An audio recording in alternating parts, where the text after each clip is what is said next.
That Damn Thing Podcast, episode 18.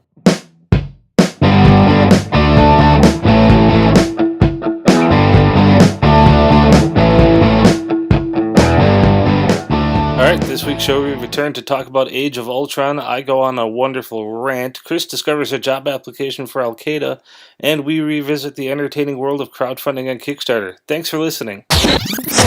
Okay, here we are, episode 18. Welcome to That Damn Thing Podcast, your mostly weekly podcast for whatever bullshit we come up with on a weekly basis that we want to talk about when we get to the show. Welcome to our triumphant return. Triumphant return from a unintended 2-week not really vacation. I thought it was a worldwide tour that we were on. Yes, it was a statewide tour. Statewide tour. For one of us. Yes. You traveled a little farther than I did. Yeah, no, I went up north for everybody who won't live in Wisconsin that listens to this ever. That's just referred to anywhere north of where we are. Yeah, essentially. And when you say you went up north, you went drinking and shooting. Yes, drinking, shooting, burning, and not necessarily in that order. You digressed about 20 years in mentality. Yeah, I shut off the conscious aspect of my brain for a couple days, and then and tried to kill yourself with meat. Yeah, I tried to kill myself. we made the bacon explosion, which was phenomenal.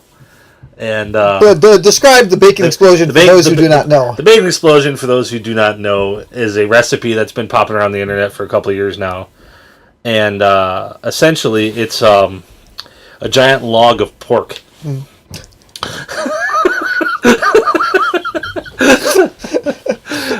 Please continue. So what we did is, there's a million different ways to make it, but essentially it's a bacon weave filled with meat on the inside, and you wrap it in the bacon weave, and you can either put it in an oven, or you can put it in a smoker, or put it over a fire, whatever. We went and we acquired 3 pounds of thick sliced applewood smoked bacon. Wait, how many pounds? 3. Okay, we're going to have to do a final tally. 3 pounds. 1 pound of Italian sausage.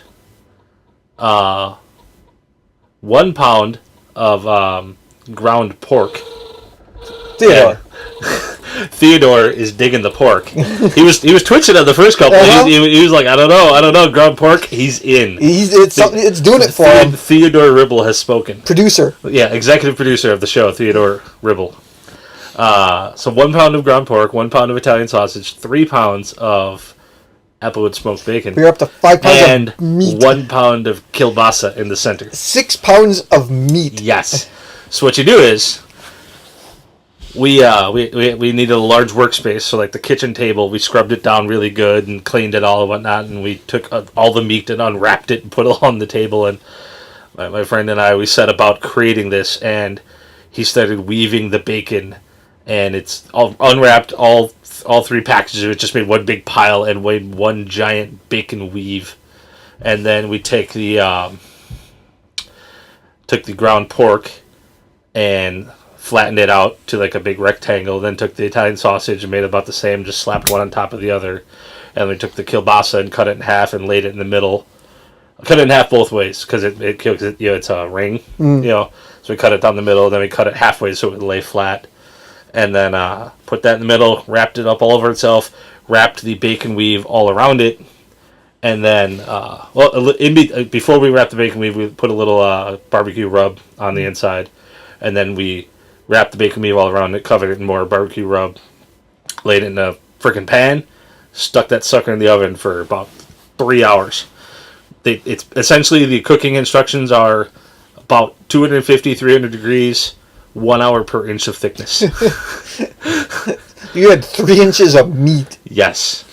It was awesome. It was thick. Yes. It's all about the girth. Hot, thick meat. So your preference is girth. That's what does it for you. Yeah. Like a tree stump. No spit take.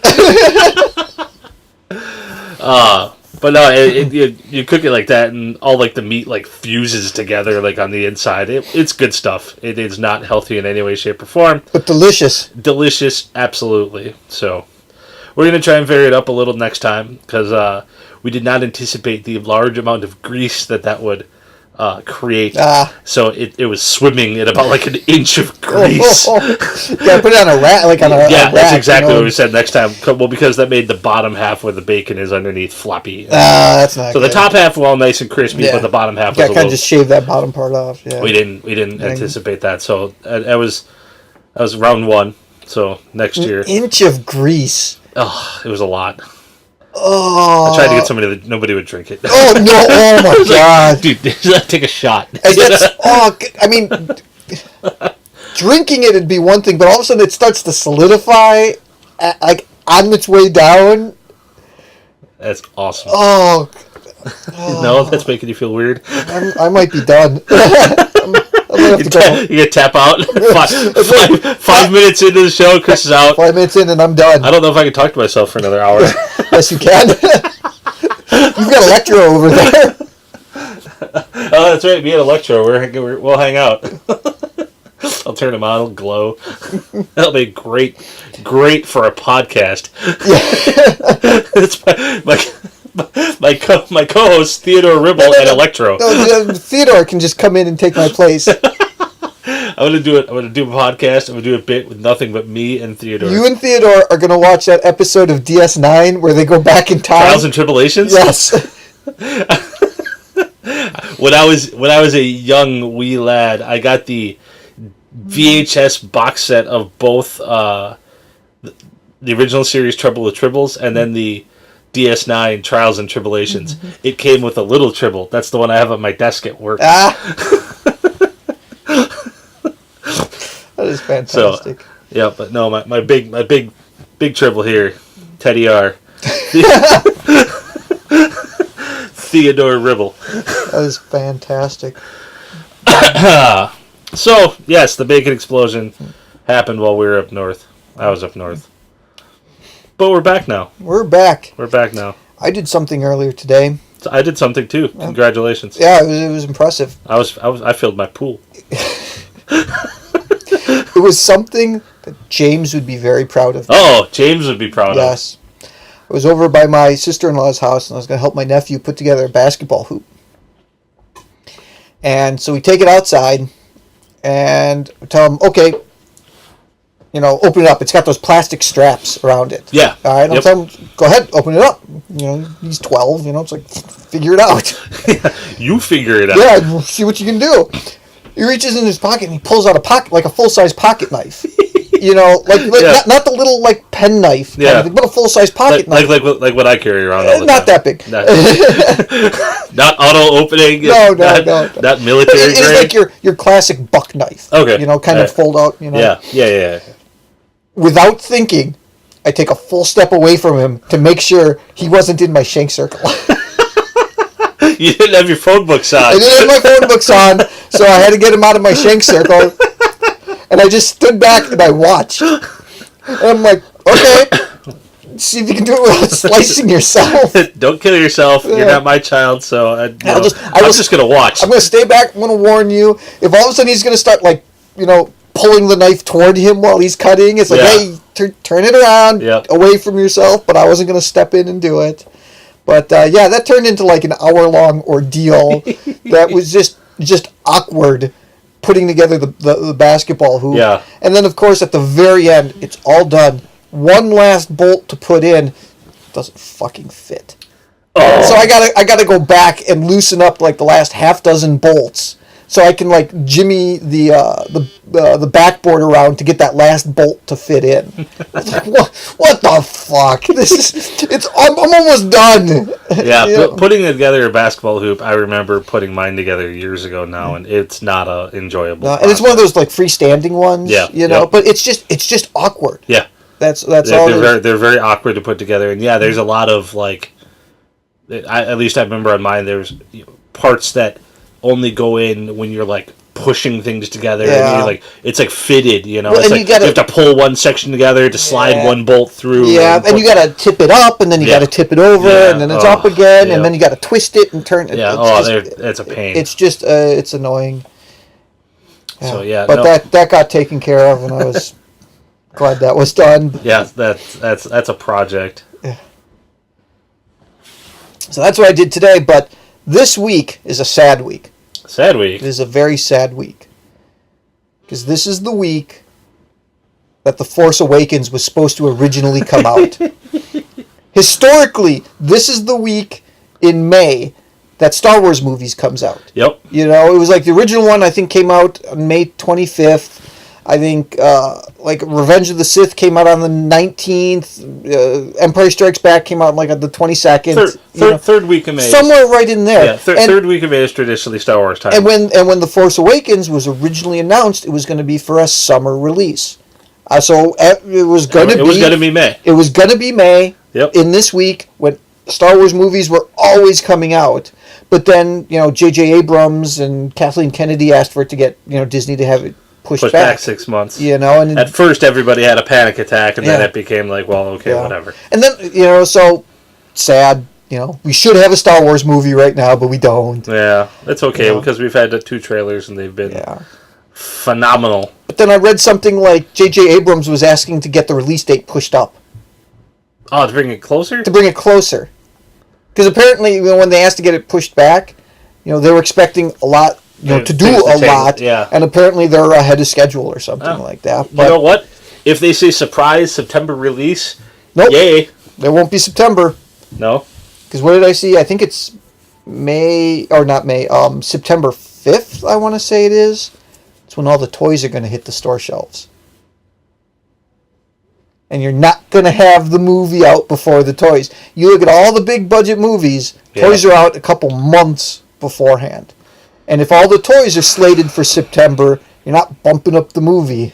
October then maybe. Maybe. They're probably not going to bump. They're not going to change it. They'll keep it for a Christmas release, and they'll release it on like a Tuesday or something to get the biggest opening week. Right. It was released on the previous Saturday, but it counts towards the following week. Yeah. We're just going to say it does. Because it didn't open on the Friday, it just technically is added to the whole next week. Yeah. It had a 13-day opening weekend. Somehow they're opening it in time zones so that it counts and it goes all the way. It just keeps rolling. It keeps rolling through. So it's the longest possible opening of all time. And Force Awakens opens up at $500 million. $500 million opening week. It was 17 days. Well, if they could, they'd do it over like a leap year, you know, just to say, nope, that day counts. Although Christmas was in there, that's a holiday. Daylight savings time, we get another 2 hours. That's one more showing. It counts. That's one more showing. Daylight savings is only 1 hour, fucker. Whatever. That's still another showing.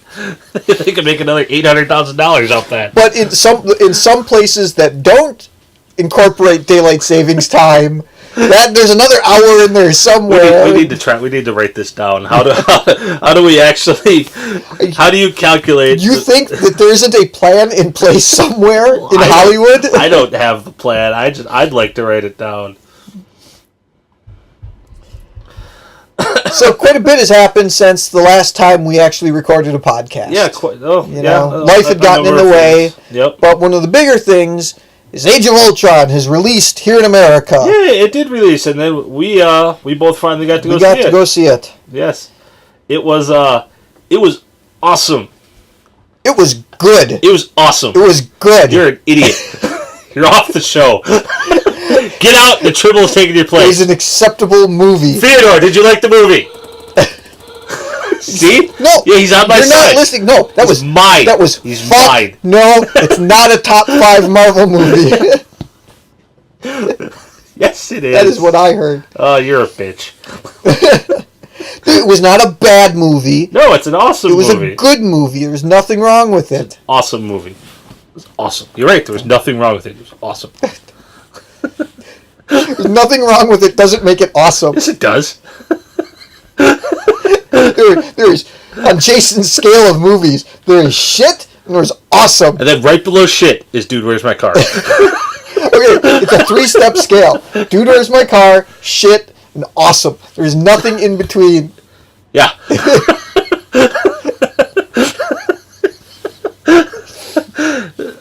Yep. That means there's a lot of movies that are awesome. It was a good, solid movie. I like some of the other Marvel movies better. Yeah. No, I mean, no, it is not their best film, but the problem with it is well, everyone needs to see the other 45 minutes of Joss Whedon's original director's cut. Joss Whedon. Yeah, him too. Yeah. We've had this problem several times now. We're going to continue. Between Joss and Jed, you're eventually there will be a Josh Who Whedon. the fuck is Jed? His brother. He has a brother named Jed? Yes. He's the guy. He's the show. He's one of the writers and creators and showrunners of Agents of S.H.I.E.L.D. Is he a poor mountain man who barely kept his family fed, or however that goes? And then No. one day he was shooting some food. No, actually. He's another Hollywood writer just like Joss. You know what? I learned something today. Today you learned Joss has a brother named Jed. Yep. They sound like hillbilly. The only other Jed I know is Bush. That's Jeb. Jeb, fuck. You know nothing, Jon Snow. I thought it was Josh Snow. God damn you. Joss? Joss Snow. Joss? Joss. Jed Snow. Jed Snow. Any other J names you want to fuck up before we continue? Jamiroquai. You got that one dead on. This guy's awesome. Is he dead? No, he's not dead. Just his career? Yes, just his career.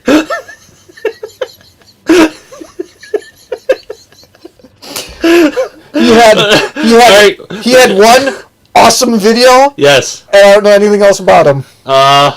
Yeah, that's right. If he was British, you'd know everything. Is he British? I think he is. Then you have failed, sir. No, I'm a fan of his because he's got another song on one of my favorite animated movie soundtracks, Titan AE. You know that movie? Is that with the planet Bob? No. No, Titan AE. Earth gets destroyed by this alien race who's all made of energy called the Dredge, and basically humanity's like wiped out. The main character, his father created like this ship called the Titan that contained like DNA sample of every species on Earth and launched it into space. They were going to colonize a new world. It gets lost. Well, that's disappointing. Yeah. Well, the main character, his name, Kale is his name. He's voiced by Matt Damon. That is Titan AE that has Planet Bob. Yeah. At the end. When When they name it, yeah. We should name the planet. How about Bob? Yeah, you're right. At the very end. Bob? At the very end of the movie, you're right. And the cast in that movie is good. Bill Pullman, Drew Barrymore, Matt Damon. Yep. Yep. Okay. All right. Here we go. Those are the top 3 billed people. Matt Damon. We've played this game, and I just did it for you. Matt Damon, Drew Barrymore, Bill Pullman. John Leguizamo. Yes. Who's 5th?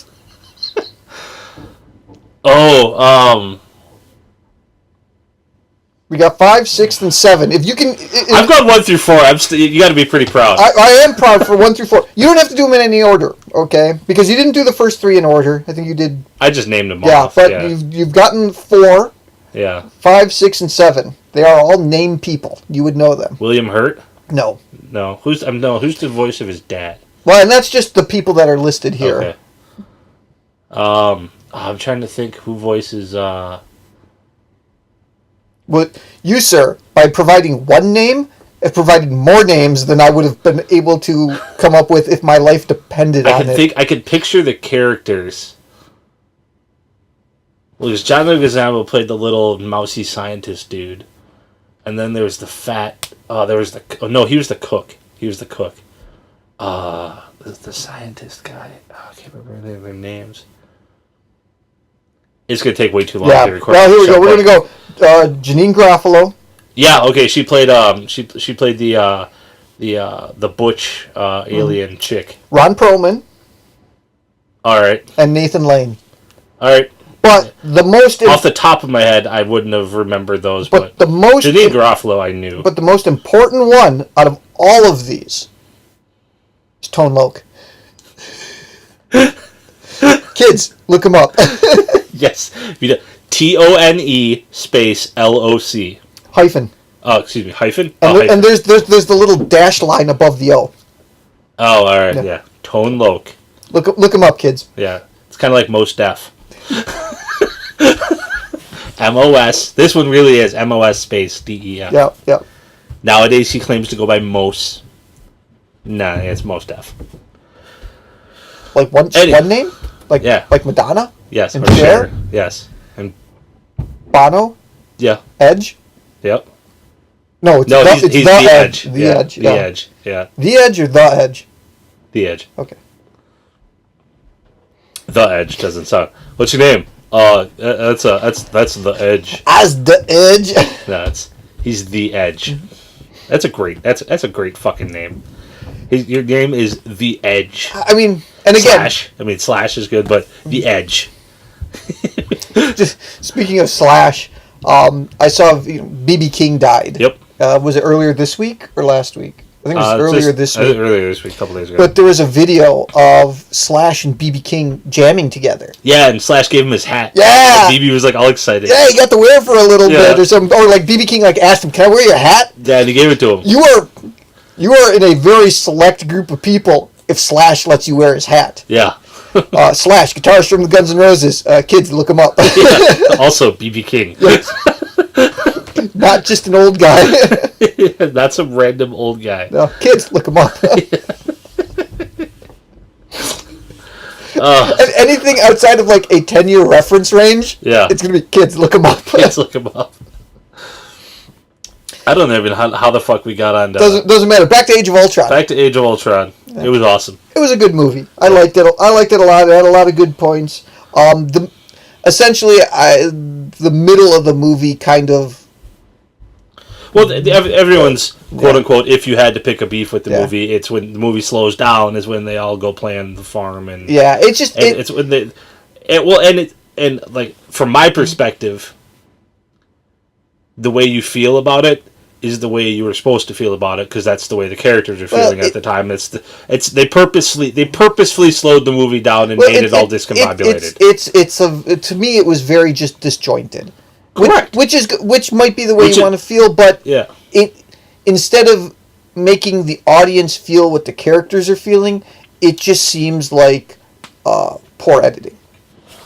Yeah. It was just, it's like, okay, you could tell in the middle there is where stuff got left on the cutting room floor. Yeah. I mean, you can tell. And we heard all about the scene with Thor in the pool, and that was supposed to be longer, and, the studio was threatening to cut the whole farm scene from the movie, so there was probably, Joss probably got as much as he wanted, as he could in there. There was probably more. It just, that whole part of the movie just went, for me. It was what it was. Yeah. I don't have any ill will towards it. I mean, it's part of the movie. I mean, not every movie is 100% awesome 100% of the time. I am thrilled though that Hawkeye survived. Yes. This being a Joss Whedon movie, it's like, Hawkeye has a wife and family. He's dead, man. Yes. One of them is gonna die. Yeah. But no spoilers.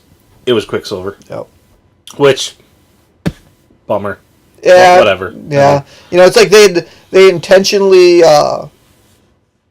released that what's his face? What's the guy's name? Aaron Taylor Johnson had a 3-picture deal just to throw people off that he was getting killed in the first movie. Yeah. Yeah. So I don't think he's really coming back. No. Well, and there was Joss Whedon said they did film scenes for him not dying. Yep. Well, again, I'm sure in case there's leaks and stuff. Yeah, exactly. In case they need to pull a quick switch on people or whatnot. Yeah. But it was a good movie. It's made $1 billion worldwide. It's definitely going to make more money, and we're going to see more Marvel films, and it's all fantastic. Yeah. What's the next one? Ant-Man. Oh yeah, that's coming up in a couple weeks. Mm-hmm. That one feels outside the MCU. Yeah. Well, and it should. It's completely. It just as outside the MCU as Guardians of the Galaxy is. Well, it feels more so because everyone's so aware of the production time and the production woes. Well, quote unquote, everyone. It's really very few. Yeah. I mean, if you go and look at just comments from people on the internet, and they see Ant-Man, and they're like, "Oh, is Deadpool going to be in this?" And people just don't have a fucking clue. the general public, which is 95% of the people that go see these movies, yeah, you're doesn't right. have a fucking clue. You're right. So the fact that it feels outside of it, it should. Yeah, it does. It feels shoehorned in. Yeah, well, it's the beginning of the next part. I mean, Yeah. because that's the end of Phase 2. Which is weird. Yeah, it But doesn't. I don't know. But what is the beginning of Phase 3? Is Civil Civil War? War. That is the next. Yep. Civil War is the next one. Wow. And that's filming right now. Yep. There have been lots of set photos. Yep, lots coming of set in. photos with Paul Rudd on set and Yep. Anthony Mackie and Scarlett Johansson. Yep. And, Was Chris Evans. was Elizabeth Olsen? I think Elizabeth Olsen is on set. What's his face that plays Crossbones? Frank Grillo. Yep. Apparently he's wrapped. He's I saw filmed all his scenes yesterday. Chris Evans, he tweeted out that he was done, Mm-hmm. and Chris Evans said, thank you, miss you, whatever." So he's finished. Which seems weird because it's only like within our hiatus yeah. that Frank Grillo had tweeted out to Chris Evans of like I'm ready to get you ready to start filming. So it's like he was on a set for like 2 weeks. Yep. So much smaller role.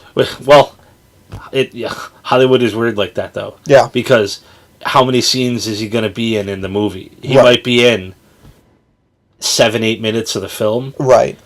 That's 2 weeks of filming. Oh, right. It may be a huge part in the movie. Oh, still, right. We don't. Yeah, we don't know. You just don't have to see him on camera the whole time. So Right. it's weird how Hollywood works like Right. that. And maybe that was his only availability. So they filmed everything you could possibly be in that Correct. 14-day span. And then Yeah. poof. So, out. but it'll still be interesting Yep. to see because that's the behind the scenes stuff that we really don't know how it's all going to shake and his out. costume looks fucking cool. I mean, I like how It's it's awesome. It looks it's like the shield like tactical armor that he's taken as own, and he painted the crossing on it, and he's got some extra shit like on his arms and yeah, stuff. it just looks cool. Yeah. You know. Looks phenomenally better than any of the Suicide Squad bad guy crap that we've seen. If we want to go to the flip side of our traditional Marvel's great, DC shit. And you know what?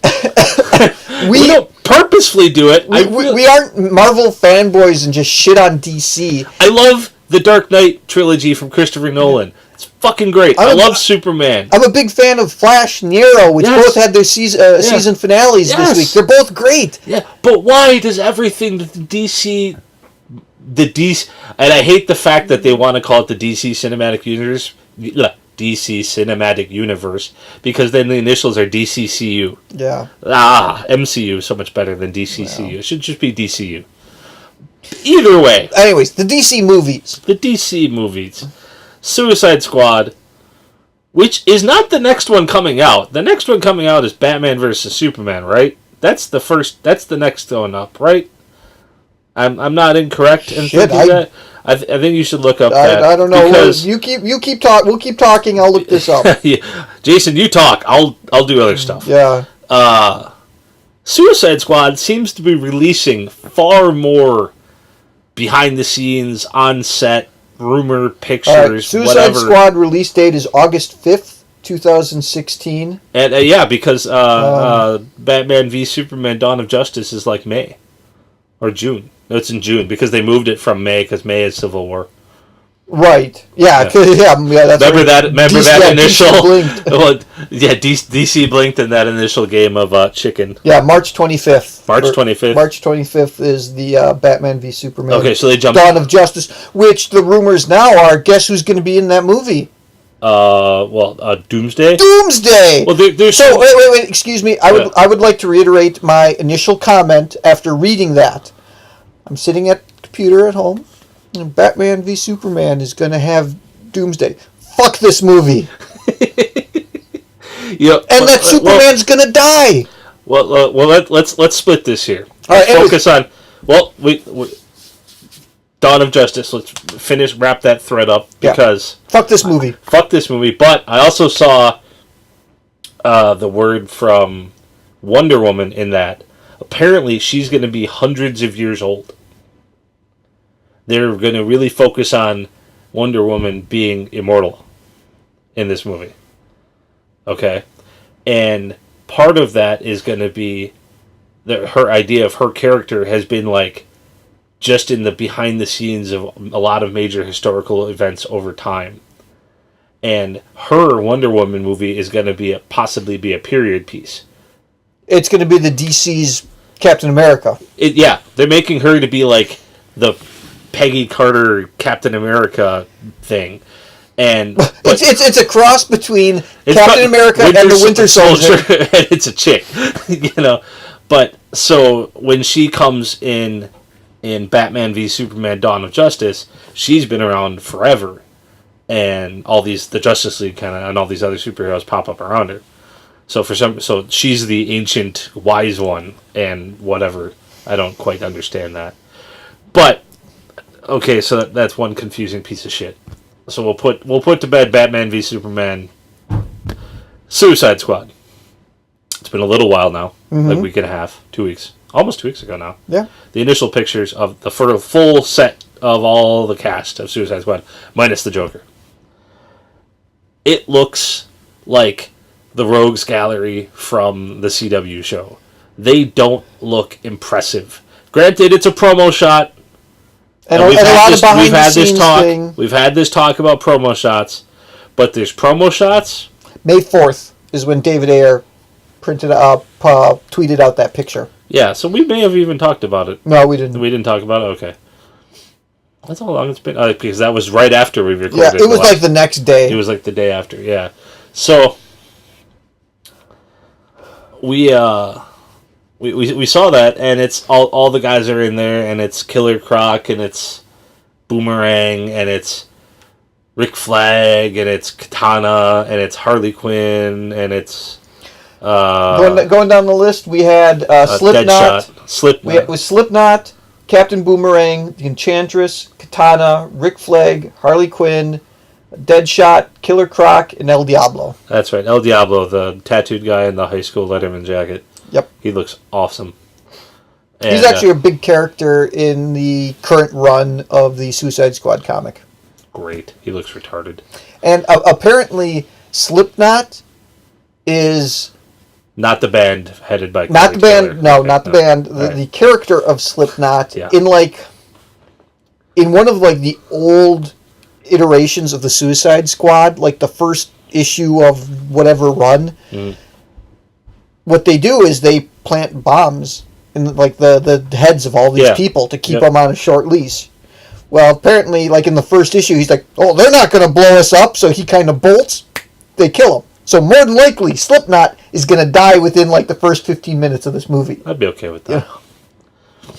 Yeah. So let me say. Oh yes. Anyways, go back to your rant. Let me say one positive thing. And this will probably be the only positive thing I can say about Suicide Squad until I see a trailer. Even when I see a trailer, I'm not going to believe it until I see the movie. But Deadshot doesn't look like Shaft anymore. Yes, thankfully. So, A+. Mm-hmm. He's wearing his armor. He has a gun.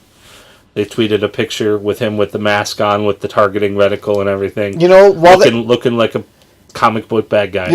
While the mask looks very comic book traditional and it's white, it looks like he's wearing a jockstrap. It does. And once again, like we've talked about, if you're going to make a bad guy who wears a mask, you don't see his face, and you're not going to use... He's not a happy dude. Why the fuck is he Will Smith? Yeah. But, what? Maybe Will Smith can pull it off. So, okay. One minor sliver of positivity. Deadshot doesn't look like Shaft. Yes. At least sometimes. Back to the awfulness. We said on the record, on the last episode, if Harley Quinn is not black and red, we were going to be pissed. Count me on the record as being pissed because she's red and blue. Why is she blue? She looks like a fucking snow cone machine. I don't understand. She got into a fight with a snow cone or something. She's white and then she's red and she's blue and it's confusing and it's weird and I don't get it. And she has tattoos all over her, so that makes the Joker's tattoos fucking a thing. And then we've seen pictures of the Joker with his tattoos on. But why on God's green earth is Harley Quinn blue? Now, I saw a picture from one of the more recent comics, and I knew right then and there why they made Harley Quinn look blue. Because it was one cell of the picture where, because of how they shaded the coloration of the shot, it was, her hair was blue. Because what do you highlight black with? Blue. That doesn't make her fucking hair is blue. It's black. And her costume is black. And her red. There's no blue. But no, she's wearing a red and blue jacket. And she's got red and blue booty shorts. And she's got half red and half blue fucking hair. Her shoes are one red and one blue. Mother of goddamn Christ. Alright. There's no blue on her character. On the whole Suicide Squad thing, I'm going to take the Jason theory and the Jason scale, and I'm going to say it's awesome. It is not shit. It is awesome. It's shit. It's not Dude, Where's My Car bad, but it's you shit. Fucking Marvel fanboy, Marvel apologist, DC hater. I love The Dark Knight. You hate everything DC. No, you know what? I even like Superman 4: The Quest for Peace. Bullshit. Nobody likes that movie. You spent 5 minutes. I like Superman Returns. I do too. Whoa! Yeah, you spent 5 minutes bitching and complaining about blue instead of black. So fucking what? It's not. Fine. From now on, the punches. Oliver Queen is orange. Cause who gives a shit? His name is the Green Arrow. He could be orange. Cause who gives a shit if it's green or orange? And the Flash. You know what? The Flash. He's purple. Why does he always going on and on and on about accepting movies for what they are, and yet you give us such a... I've told you there is an exception to that rule, and it's one thing I've said every time, and if they do it in the DC movies, I am fine with changing things, except for changing things just for the sake of changing things. There's no reason to make Harley Quinn red and blue.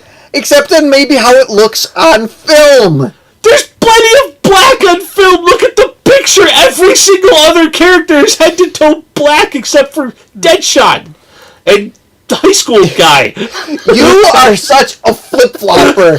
On one hand, it's like, oh, I'll accept these movies for what they are. You can't read too deeply into them. You know, you can't get hung up on the minutia. You got to look at it as I'm allowed to alter my opinion at any given moment whenever I decide to give it. In this particular situation, I said I was going to be pissed if Harley Quinn is not red and black. I will grant you, this cast photo looks like something straight out of CW. Yes. It looks like something, and not CW, but just television. Yes, it looks like a TV show. It doesn't look like a movie thing. No, that is a TV show cast photo. You know. So, continuing on, because I'm in a rant mode now. I'm sitting on my soapbox. I'm going to say, I like the Harley Quinn costume. I love the costume. It's great. What have we talked about? If she wasn't Harley Quinn. Because she's not Harley Quinn. And her t-shirt that says Daddy's Little Monster. And her jacket that says Joker on the back in big fucking letters. And her necklace that says Pudding. Oh, yeah, exactly. What does the bat say? The bat says something. They don't really speak. They squeak in the sonar. Fuck off. No, there's words on her bat. Oh, I don't know. Yeah. I don't know. When she, like, in the behind-the-scenes shot, she's carrying around a bat. It has words on it that says something. Yeah, I don't know. I don't know. I don't give a fuck. James should be thrilled that she's wearing Adidas shoes. Yeah. She's wearing Adidas. Great, wonderful, marvelous. And Margot Robbie, hot. I get it. She looks fantastic. And the fact that she's going to be soaking wet in one of these scenes, I'm okay there's nothing wrong with that. No. So maybe that's why the hair is blue, because when it's wet, it's going to be darker and look more purple. Great, even better. Another color that Harley Quinn is not. Purple. You know who's going to be purple? The Flash. Because he doesn't have to be red. We can make him a different color. Why? Because so he doesn't look like Barry Allen of the TV show. You want to confuse people having two different Flashes? Maybe in the DC universe, they'll have Reverse Flash. You know, maybe they'll just, he's the Flash, and it's not Reverse Flash, because the Reverse Flash is now the regular Flash, because we're fucking retarded. Because we just do stupid things. Because DC is dumb. You do know there really is a reverse Flash. I know there is a reverse Flash. That's why I said that.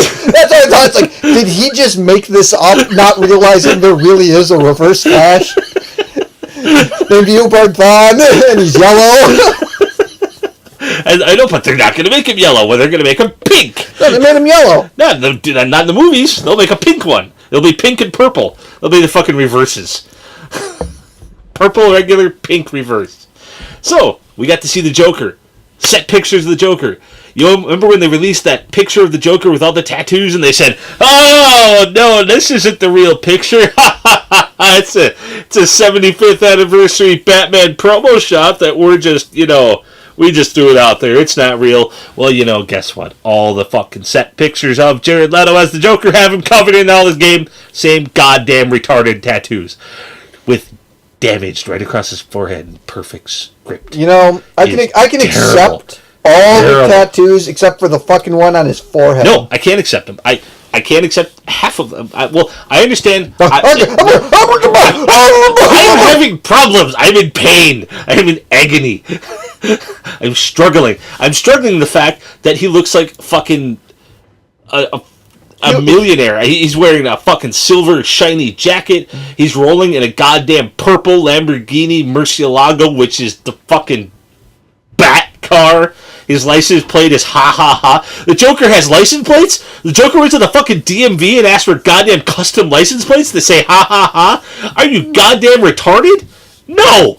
The Joker doesn't roll in a fucking Lamborghini. He doesn't even drive a car. He just drives he just is. Ah! Well, here's the thing. It's just painful. Here's the thing about this iteration of the Joker. Right now, like the whole Batman v Superman thing is taking so many cues from The Dark Knight Returns. Yeah.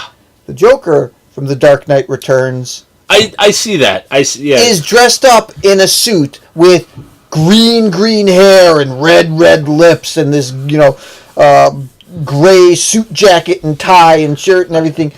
They're taking a lot of cues from that again. Absolutely, but he looks like a fucking Italian mobster with neon green hair. He looks like something on a Goodfellas. It just in this one I don't know what it is. Even when you look at all the iterations of the Joker, the Heath Ledger one, the Jack Nicholson one, even the Cesar Romero one, or the Jack Nicholson one, whichever. Yeah, him too. Yeah. I don't know. Jack Nicholson played the Golden Bear, played the Joker. I just like that. I'm not doing well with names today. Let's just accept it. Roll Jack with Nicholson played the Joker. Today I learned. You can look it up. You can point it out when I screwed up, but let's just roll with it and move on. Okay. This is the one. It very much looks like he's wearing a costume. Oh yeah. And the other ones, it looked like a uniform. Yeah. It's like I'm intentionally wearing this almost goofy getup.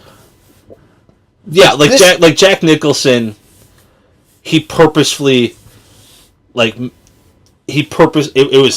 was him, and he's already cranked it to 11, and he puts on the full perfect suit to crank it up another notch just to be insane. Because he's putting on a performance. Yes. Heath Ledger, it's not a uniform. It's just what he wears. Yeah. He decided to make clothes, and like they talked about, he made all his own clothes. Mm-hmm. There's no tags. There's no anything. You can assume whatever backstory his character might have. the clothes he wears are he just either found or made or put whatever the fuck he had on. He didn't give a shit. Didn't give a shit. And then he fucked with himself just to make him look make himself look crazy.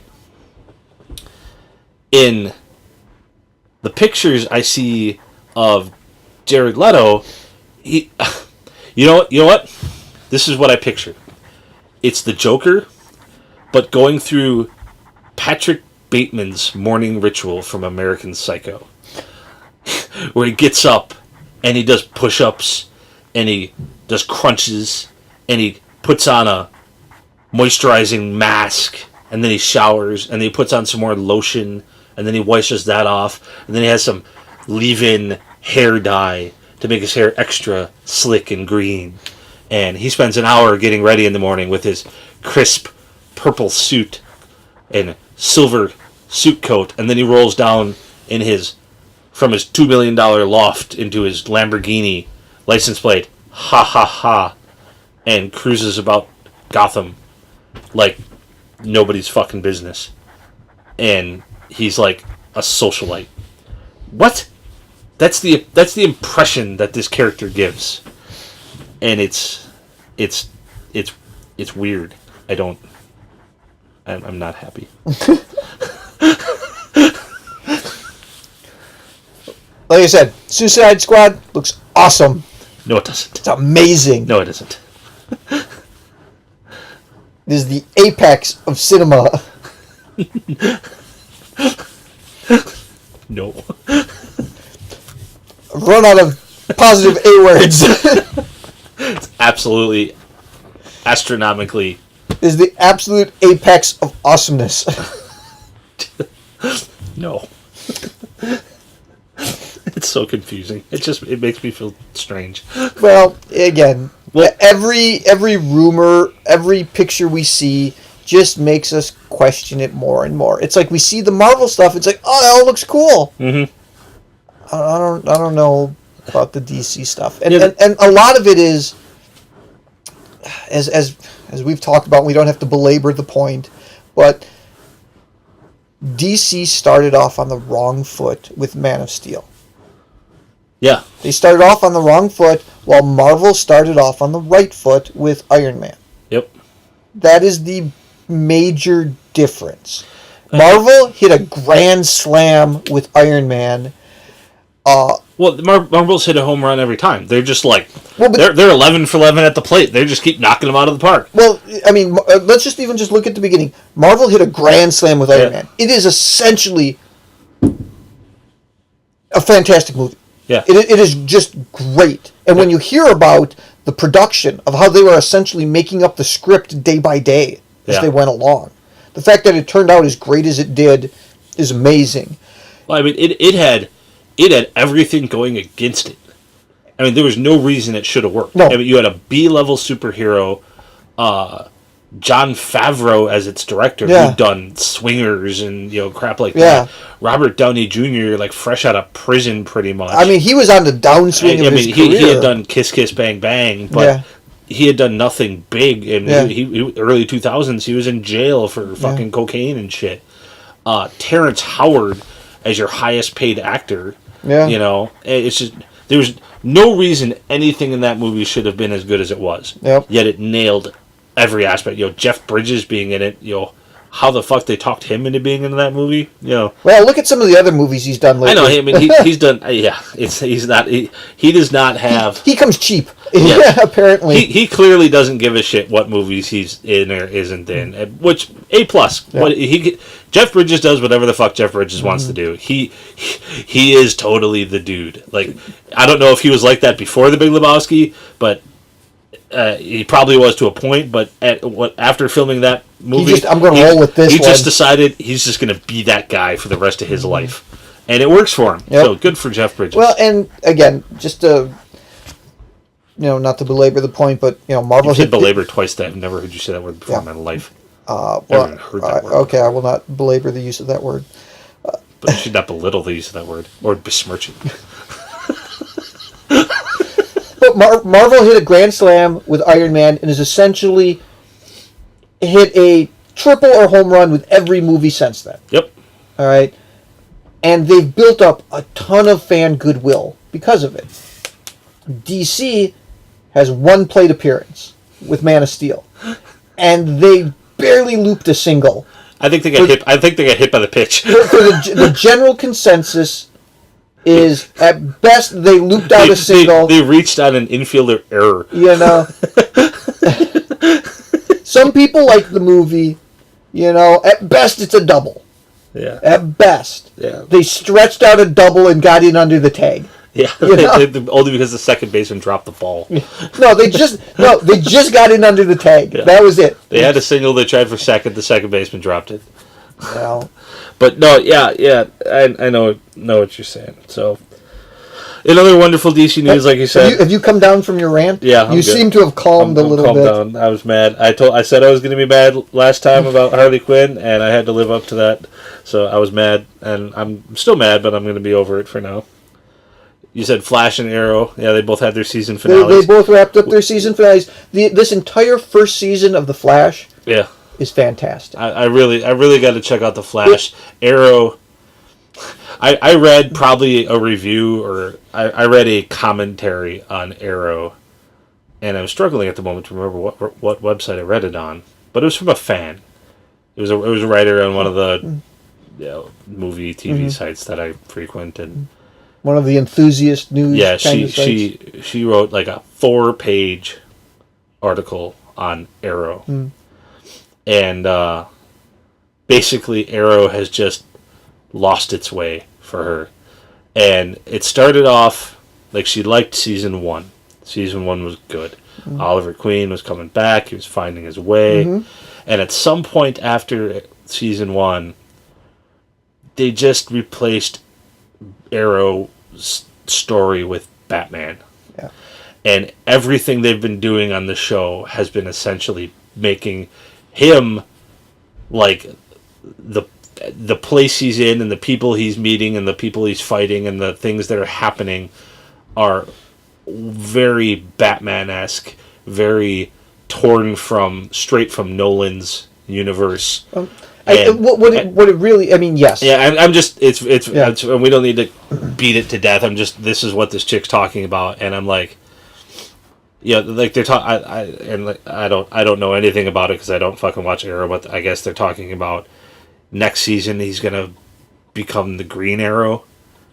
And I'm like, okay, well, I thought they were just coyly not calling him Green Arrow, and he was just the Arrow. So now their next season they're gonna make him the Green Arrow, and are they gonna attempt to brighten up the show and get away from the darkness of it? A little, because they see how bright and campy and fun the Flash is, and realize that dark and dreary might be wearing on people. I don't know. I don't know. Well, here I've struggled to become a fan of the show as somebody who has watched all 3 seasons. Yeah. All right. I've really liked the first 2 seasons. Yeah. And yes, was there a lot of Batman in this character? Yeah. Absolutely. You know, but I mean, does he have his extended Bat family? Yes. You know, he's got his Oracle. See? Theodore agrees with me. Yeah. His hair's kind of getting matted down from when he's spinning around. But it's like buffing. I mean, yes, it is a lot of Batman. Theodore likes Batman. Big fan of Batman, are you? And you know, the fact that like the League of Shadows was in that world, that was fine. What I didn't like and what kind of just bogged down all of season 3 is Ra's al Ghul. Yeah, that was the one that was the one that got me, because I was like, wait a minute, Ra's al Ghul fighting Oliver Queen, like which is fine. There's nothing wrong with that. No, but it's a Batman thing. Ra's al Ghul, to me, it's a Batman thing. Ra's al Ghul is not an exclusive Batman villain. But in recent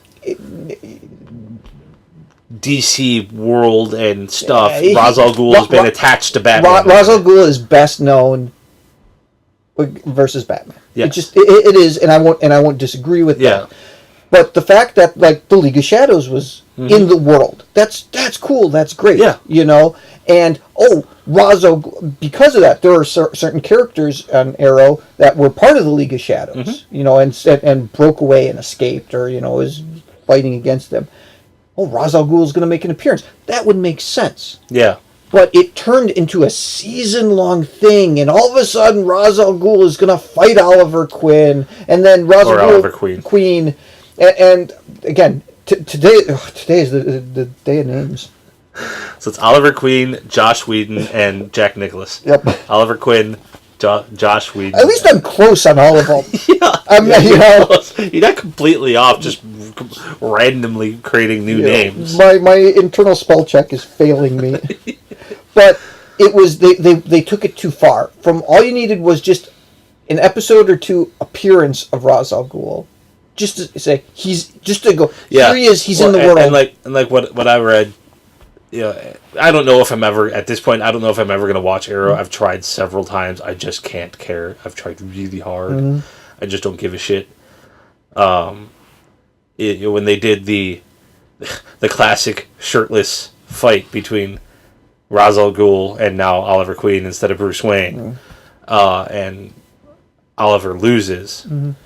He trains for like a month, comes back and beats him. It's like, wait, Ra's al Ghul is hundreds of years old and like one of the greatest fighters ever, and Ollie just needs an extra month. No, it's not. No, it's not. It's not that short of a time frame. I know, but that's what the person wrote in the thing, and I'm like, so I don't know. No. I don't care, but. Granted, yes, a lot of the time frames were disgustingly short at times, But essentially, they made a decision to go with a Ra's al Ghul as the storyline for season 3. Yeah.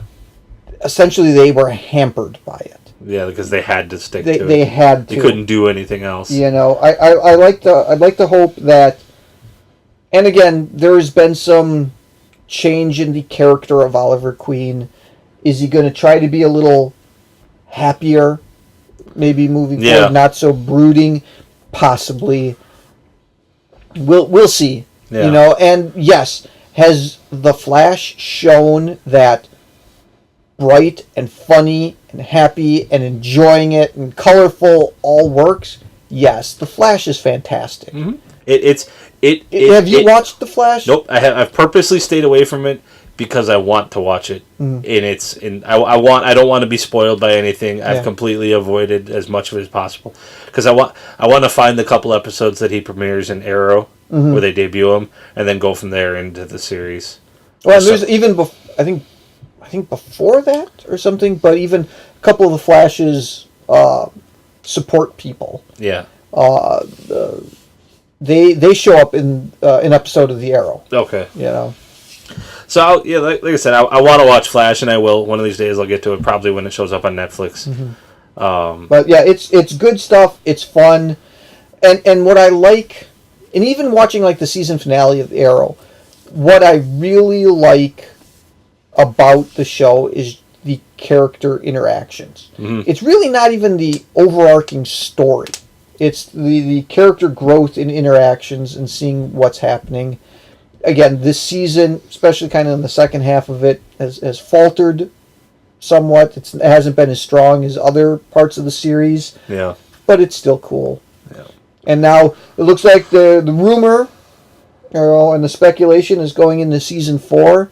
We're going to see Hal Jordan in Coast City. Yeah. Back in the day as part of Oliver's flashbacks. Yeah, that was another thing that this person I was reading was whining about, is the continued flashbacks. I like the flashbacks. Yeah, they were complaining about them. You like them. I was like, no, I like them. I forgot about that, but yeah. It feels very much, while the flashbacks are a continuing story, because it's telling the story of Oliver's missing 5 years. Mm-hmm. What was he doing to become the Arrow? Yeah. And watching him change and grow, and I do enjoy that. It's almost like the Highlander TV show. Yeah. Which in every episode there were flashbacks mm-hmm. to where he met or done this before or that before, and you can see where how he's learned and grown over time. It's a very similar kind of mm-hmm. thing, and I really like it. So, well, on continuing on the better half of DC, well, mostly better half, saw the 6-minute trailer for Supergirl. Yep. Last week. It was okay. And I'll give it an okay because for the first 4 minutes I liked it, and in the last 2 minutes, it shit all over itself. So I'll take it to an okay. And how did it shit all over itself? Because it went hyper girl power on itself, and I was bummed because I didn't think it needed to do that. I think at this point,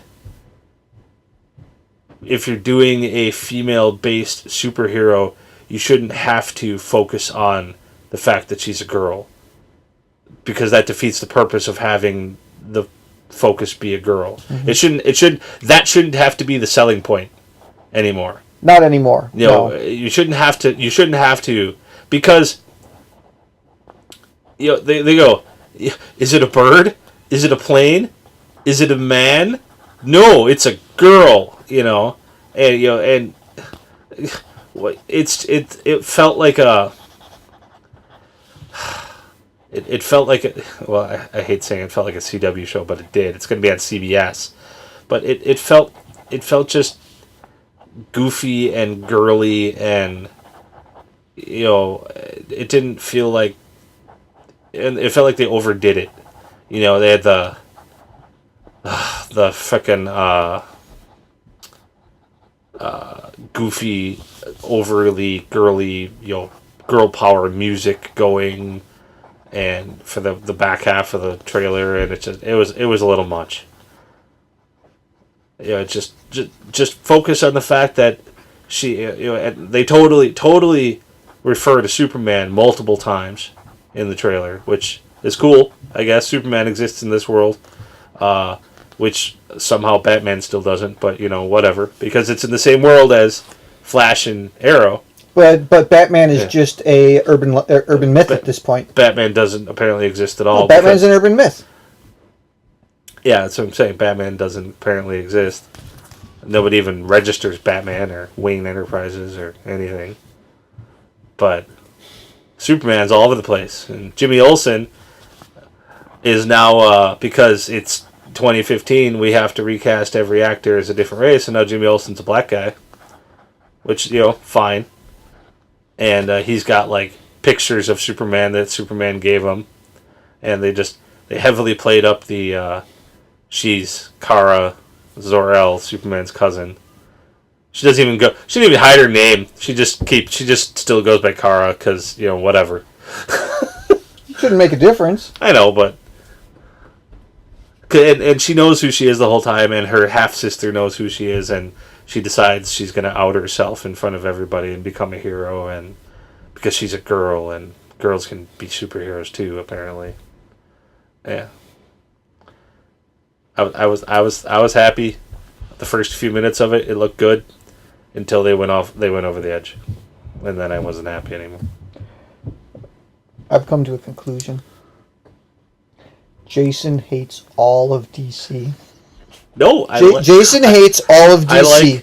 I like the Dark Knight movies. No, you hate everything DC. Nope. I like the original Flash TV series from 1993 with John Wesley Shipp. All 6 episodes of it? Absolutely. Liked that show. Well, I think I watched the first episode and that was it. That show was on when I was a kid. It was awesome. I like all of the first. I don't mind Superman 4. There's five Superman movies that are enjoyable. Superman 4 is not a good movie. Superman 3 is not even a good movie. Okay, fine. I like Superman 1, 2, and Returns. I like the first Batman. I like Batman Returns. I like... Batman Forever isn't bad. Batman Forever is alright because Jim Carrey and Tommy Lee Jones are fantastic. Tommy Lee Jones is spectacular in that movie. Yes. Batman and Robin is garbage. All 3 Nolan films are great. Man of Steel is... Ugh. But here's the thing. The original Batman films and the Nolan films are Batman films. They're not DC films. Yeah. There's a difference. And even the original Superman films are Superman films. Mm-hmm. The current iteration of DC films are that. They're DC Universe films. Yeah. Much like Marvel's doing a Marvel Universe films. You hate everything Marvel. Or not Marvel, DC. No, I don't. You are a Marvel apologist and a DC hater. You know what? I own very few comic books, and I'm getting up for this one. Thank you, listeners. I used to be a comic fan. Jason hates everything DC. He really does. He's putting on a front. And we're going to take a picture of this and upload it to the website. I own essentially four comic books. They're graphic novels. All right. One of them. They're going to be Batman and Superman. The Dark Knight Returns. That's a Batman book. Yeah. Then 3 Superman ones. Is it The Death of Superman, where Superman dies. Yep. Obviously. World Without a Superman. And then Return of Superman. Oh, that's the shitty mullet Superman. That's all of them. It's fucking the Cyborg one. Yeah, they're all awful. The Space Alien, Superboy, and fucking John Steele. I like these. These existed at the time when I was into comics, like actually reading comics. And this one right here, this Dark Knight Returns, this was my dad's, and I'm pretty sure I just absconded with it, and I'm not sure he ever noticed, because my dad got this when I was a kid, and I read it, and it was fucking awesome. And this shit is Batman. This is Batman. This shit is Superman. You know, these things. This is Superman. This is where it's fucking at. Whatever the fuck DC is doing in their movies now is very confusing. Because, I don't like it. I didn't say it was all good. Why the fuck is Batman having a... Oh, not Batman. What? I can't do any names right today. Superman. Why does Superman have a fucking assault rifle? Because none of them were actually Superman. They were all different iterations of him. The one with the long hair ended up being the real Superman. So yeah. So you say I hate all things DC. I own 4 comic books. Only DC ones. See, because we've had this discussion about what my interpretation of my comic fandom is. I like the characters. I like the interactions of the characters. I like the worlds that the characters live in. I don't have a particular affinity for a lot of specific story arcs. Not a ton of them. Very little bits here and there, like... Yeah, there's very few. I mean, to be fair, I never fucking knew dick about the Avengers until these fucking movies came out. Didn't know shit, didn't care. Did I know who Iron Man was and Thor was and Captain America and all those characters were? Absolutely. Did I know... Could I have told you they were in the Avengers? Maybe, maybe not. But I liked the X-Men, but I liked the X-Men at the time when I was a kid, and X-Men the animated series was on TV. So you had X-Men, and then the Days of Futures Past thing, and the Dark Phoenix saga. That was right around the early mid-90s. So essentially, you like comic books from the 90s. Yeah, that is it. That is probably a 10-year span from 85 to 95. When I was exposed to comics, that was the time I enjoyed that is your wheelhouse, and that is all. And if it is not that, it's shit. If you want to take things to black and white levels of existence... No, this is the Jason scale. No, there's 3 levels on Jason scale, and that only applies to movies. No, this is the Jason scale. I didn't have If it is not a 90s comic book, it is not awesome, therefore it is shit. And certain ones rank as, dude, where's my car? No, there's only one Dude, Where's My Car, and that thing is fucking hot garbage. Is there a comic book adaptation of Dude, Where's My Car? There is. I'm going to find fucking Ashton Kutcher and punch him for it.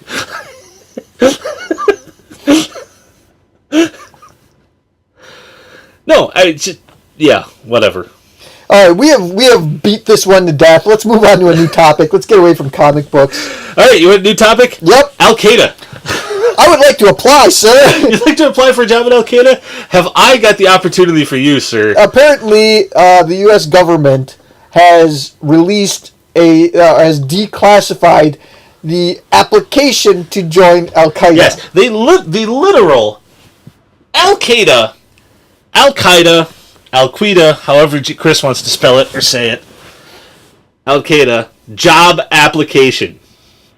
And it is amazingly corporate. Yes, it is. It is a legit job application.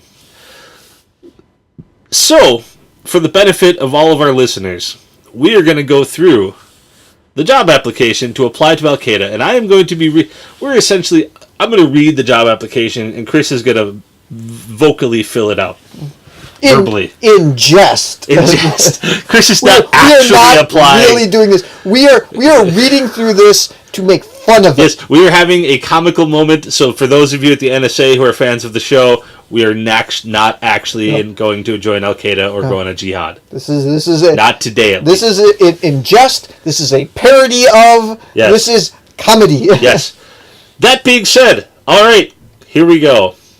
Beginning of the application. And maybe we won't do the entire thing because it is amazingly long. It's only 3 pages. We got plenty of time. 3 pages is a long time. We will hit the highlights. We got time. We got time. We'll go through it quickly. So, in the name of Allah, the compassionate and merciful, the following are important remarks before you fill in the application. Number 1. Please answer the required information accurately and truthfully. Do not lie to Al Qaeda. They will know. I added that last part. Number 2. Please write clearly and legibly. Penmanship is important. In Al Qaeda. Number 3. If you do not speak Arabic, please answer in the language you know. They're open. They are non-discriminatory. Yes. You are an equal opportunity employer. You have to be nowadays. Number 4. Please refrain from sharing the information you provide in the application with each other because it is a trust to Almighty Allah. God is watching. Do not talk about salaries. The first rule of Al Qaeda is you do not talk about Al Qaeda or Fight Club, one of those two. Number 5. You should know that the review of this application form is limited to the concerned individuals only. Fantastic. They had to have just taken it like something straight out of like some, big corporate HR. They Googled HR job applications, Then number 6. If you would like to discuss any further issues, please tell your direct brother supervisor. So, here we go. Personal information, typical stuff. Name, today's date, nickname/alias, first name, your father's name, your grandfather's name, your family name. What is your father's occupation? The number of family members you have, your age, your marital status, your country, your profession, your address, city, street, so on and so forth.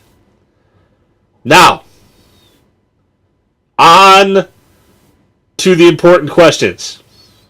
Are you ready? Ready. What is the date of your arrival in the land of jihad?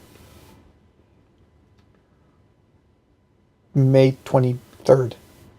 So today. Yes. Okay, got it. Yep. How long do you plan to stay in the jihad theater? 2 weeks. That's how long my visa is. Education level. Primary, elementary, secondary, college? College. College. You attended college. Excellent. Mm-hmm. When did the Almighty Allah bless you with this gift? 3 weeks ago. Got it. Beginning of May. How much of the Holy Quran have you memorized? Did you study Sharia law? Who is your instructor? I'm working on it. No, and Bob down the street. I see. Which sheikhs do you listen to or read often? The chocolate one.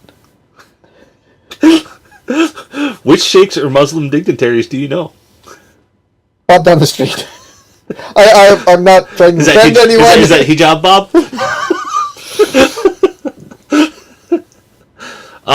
Have you? What is a sheikh? They're like clerics or like religious type, local community religious. They're not even necessarily like community leader type of thingy.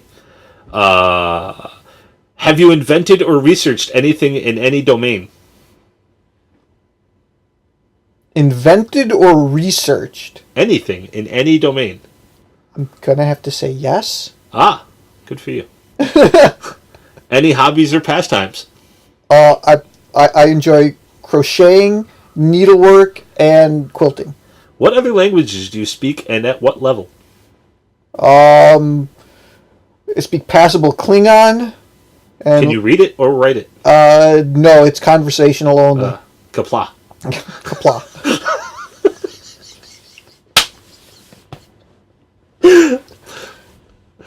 Continuing on. What is your fluency in these foreign languages? Why is it Conversational poor, only. good, or excellent? Is there somewhere between poor and good? Can I kind of fill in both of them? You got to answer. I'm going to have to say poor. Poor. Okay, so you suck at Klingon. Got it. List the countries to which you have traveled. No. List the countries to which you have traveled and the purpose of the trip. How many other countries you've been to? Why were you there? None, because I don't like flying. Do you know anyone who travels to Western countries? Yes. What is your favorite material? Science or literature? What's your favorite book? Material, because when I said material, my first thought was cotton. Yeah, no, science or literature, like, what do you prefer? I'm not kind very... What kind of books are you into? What do you read? You know what? I'm not very good at that pie piece of science and literature.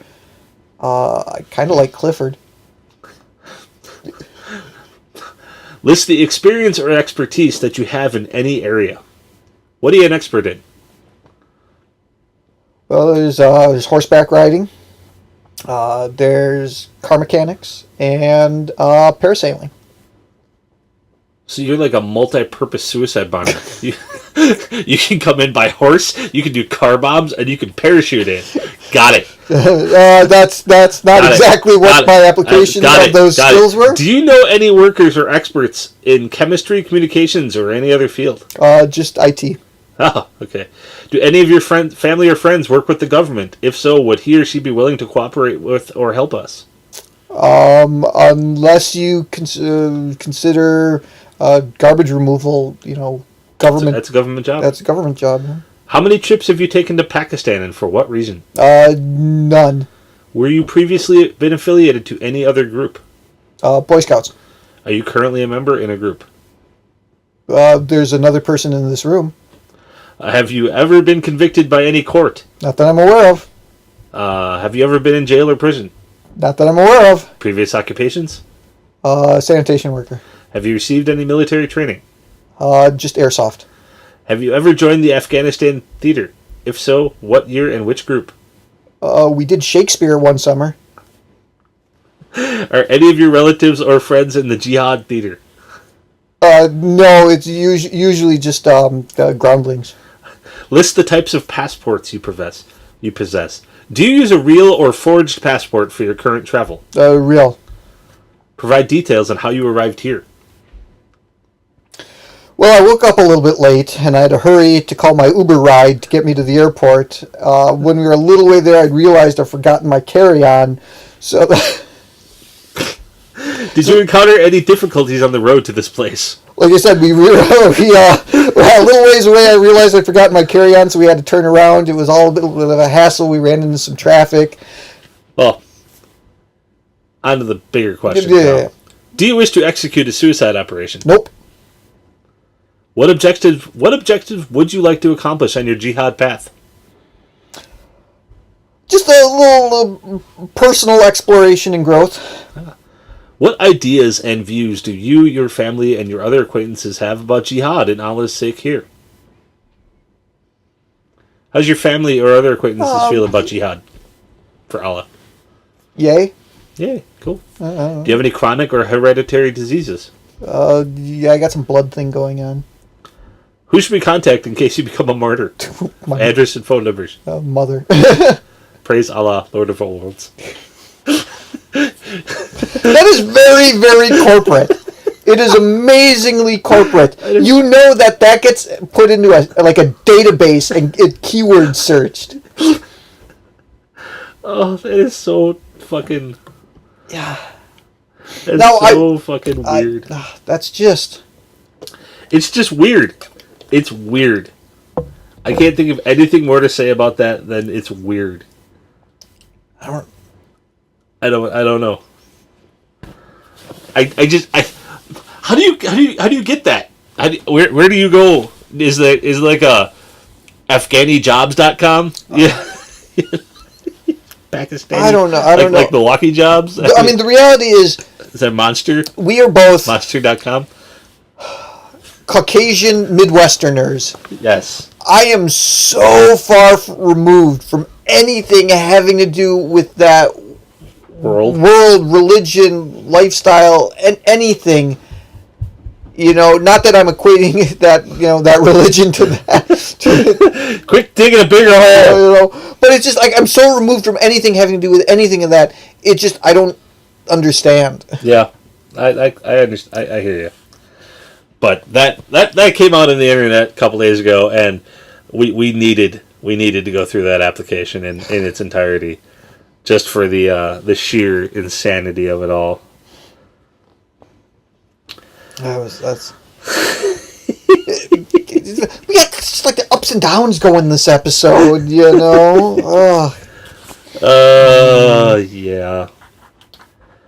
Well, congratulations! You're now a member of the Afghani Jihad. I look forward to your gagging and bagging at some point this evening. Let me know. Tell your wife to call me if the NSA takes you. I swear to God, if that happens, I'm going to be so pissed at you.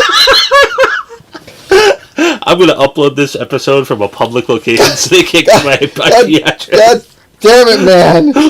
We're both, dude. It won't just be you, okay? Yeah. I'll be taken too. I swear to God, if I come to and I'm tied to a chair with a bag over my head, I'll be right behind. My first thing is going to be, Jason, what did you do? Fuck you! You better be sitting right next to me, or so help me. Together back to back like in fucking Indiana Jones with his dad.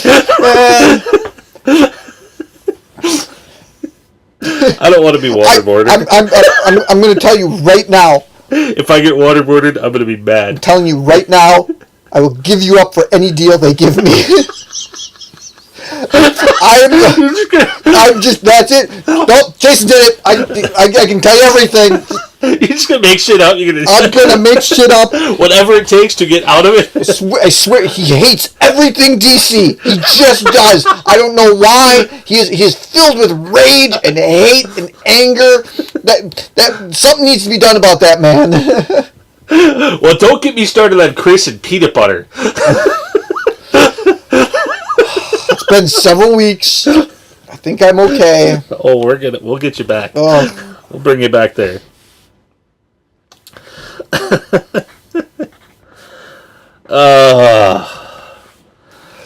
Well, good. I hope we don't get attacked by the CIA or the NSA.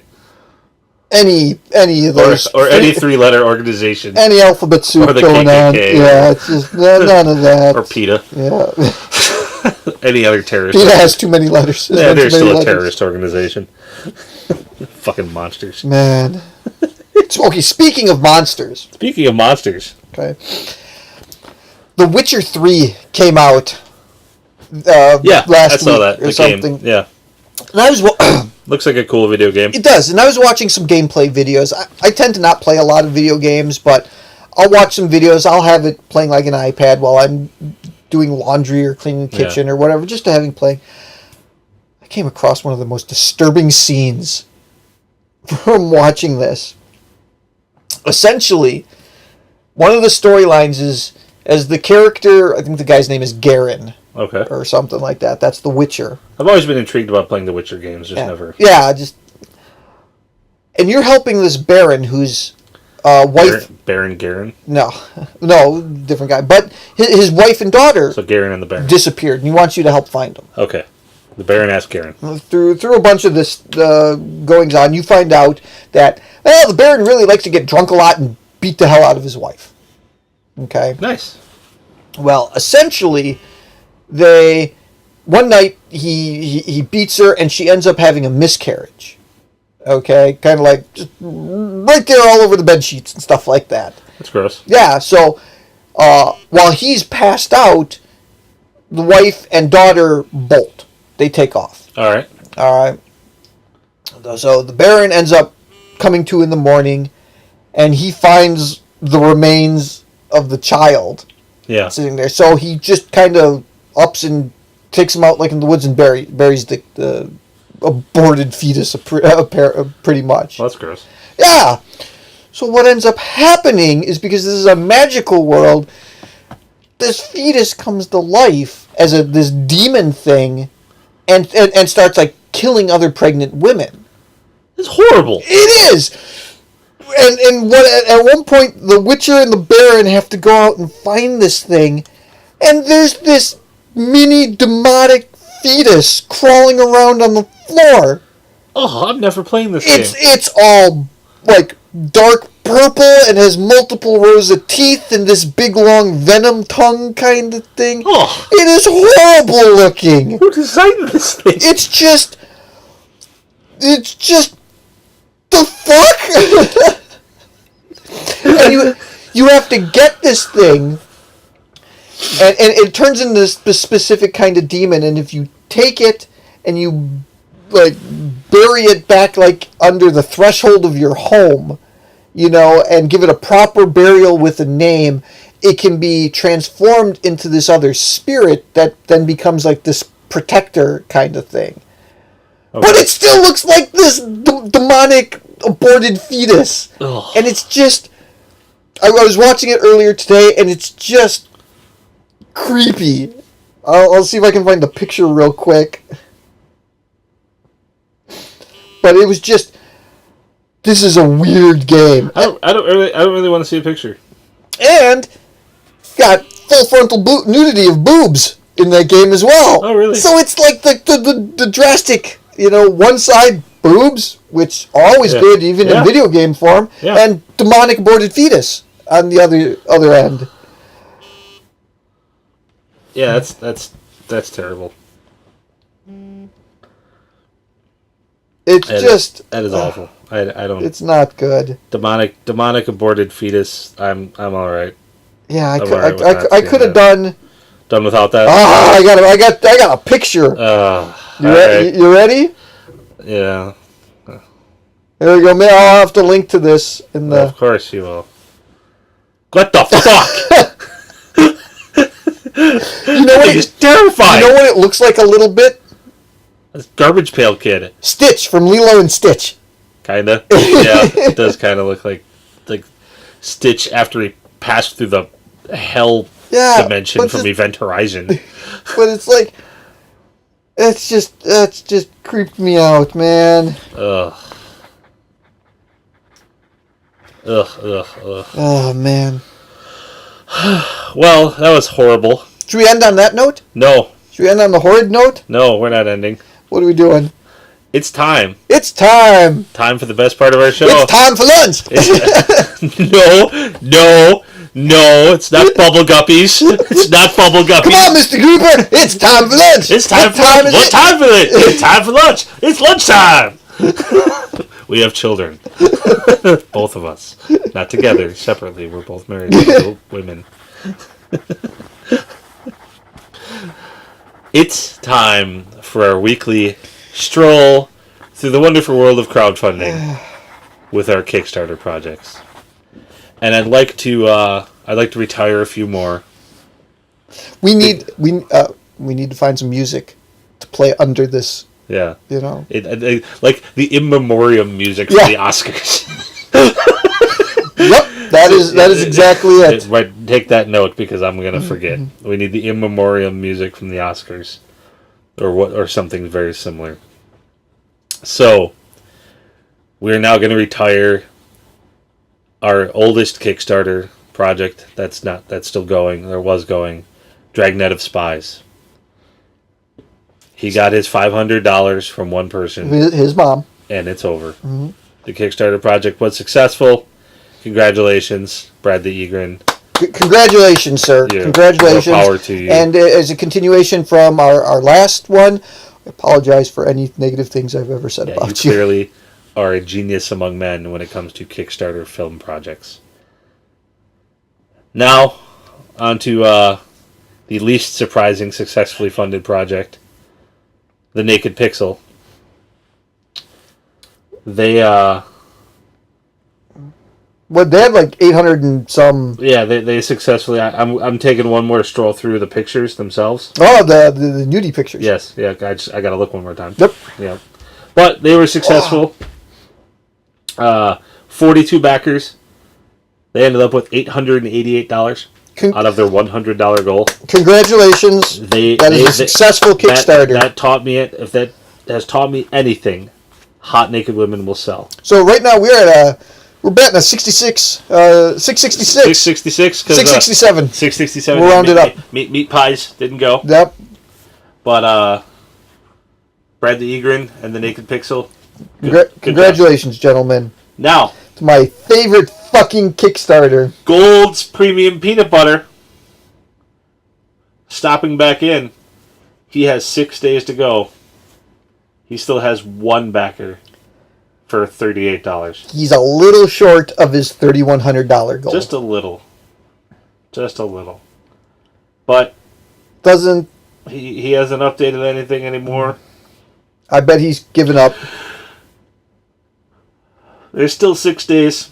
He's got time. He's got a chance. We'll stop back in with him next week. Yeah. Ugh. Our good friend, the crudely drawn penis man.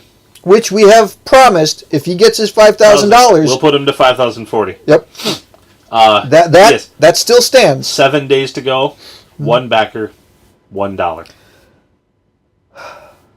I feel worse for him than I do the peanut butter people. Yeah, I don't feel bad for peanut butter guy. You know what I want to do? After this, we need to do a poorly drawn penises Kickstarter, and as long as we get more than $1, will be a success. It'll be a success. All right, now on to last episode. Hell's Ocean. He has money. He has 8 days to go. But he's got money. One person gave him $1. So he still needs. You are on record saying this man won't make $15, much less $15 million. I am still correct. So far, you're still right. He has done nothing to update or change anything on his project.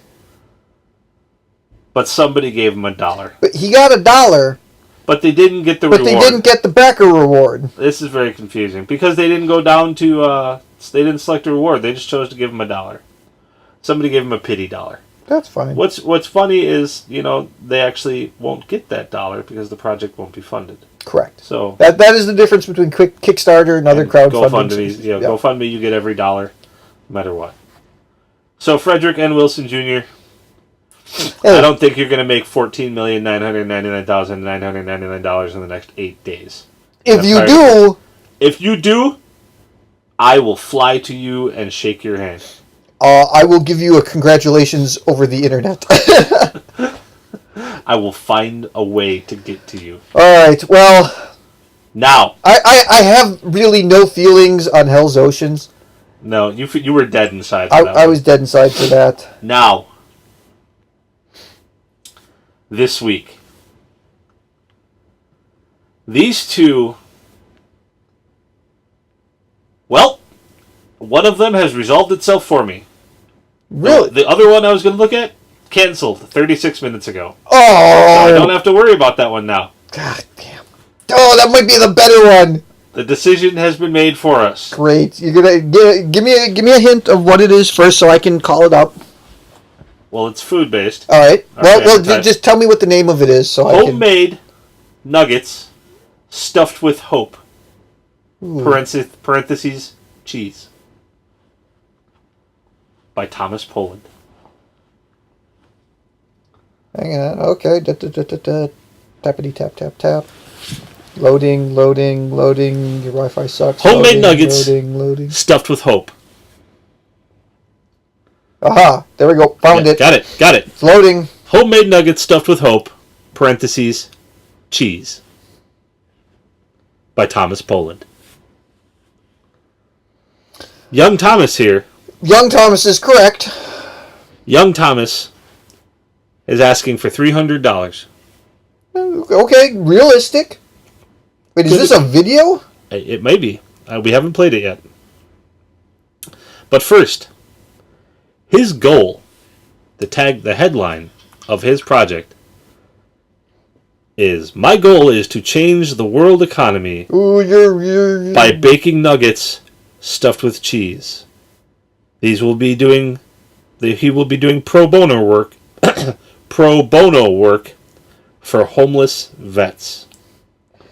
You are going to change the world economy. He's going to change the world economy by giving homeless veterans free chicken nuggets.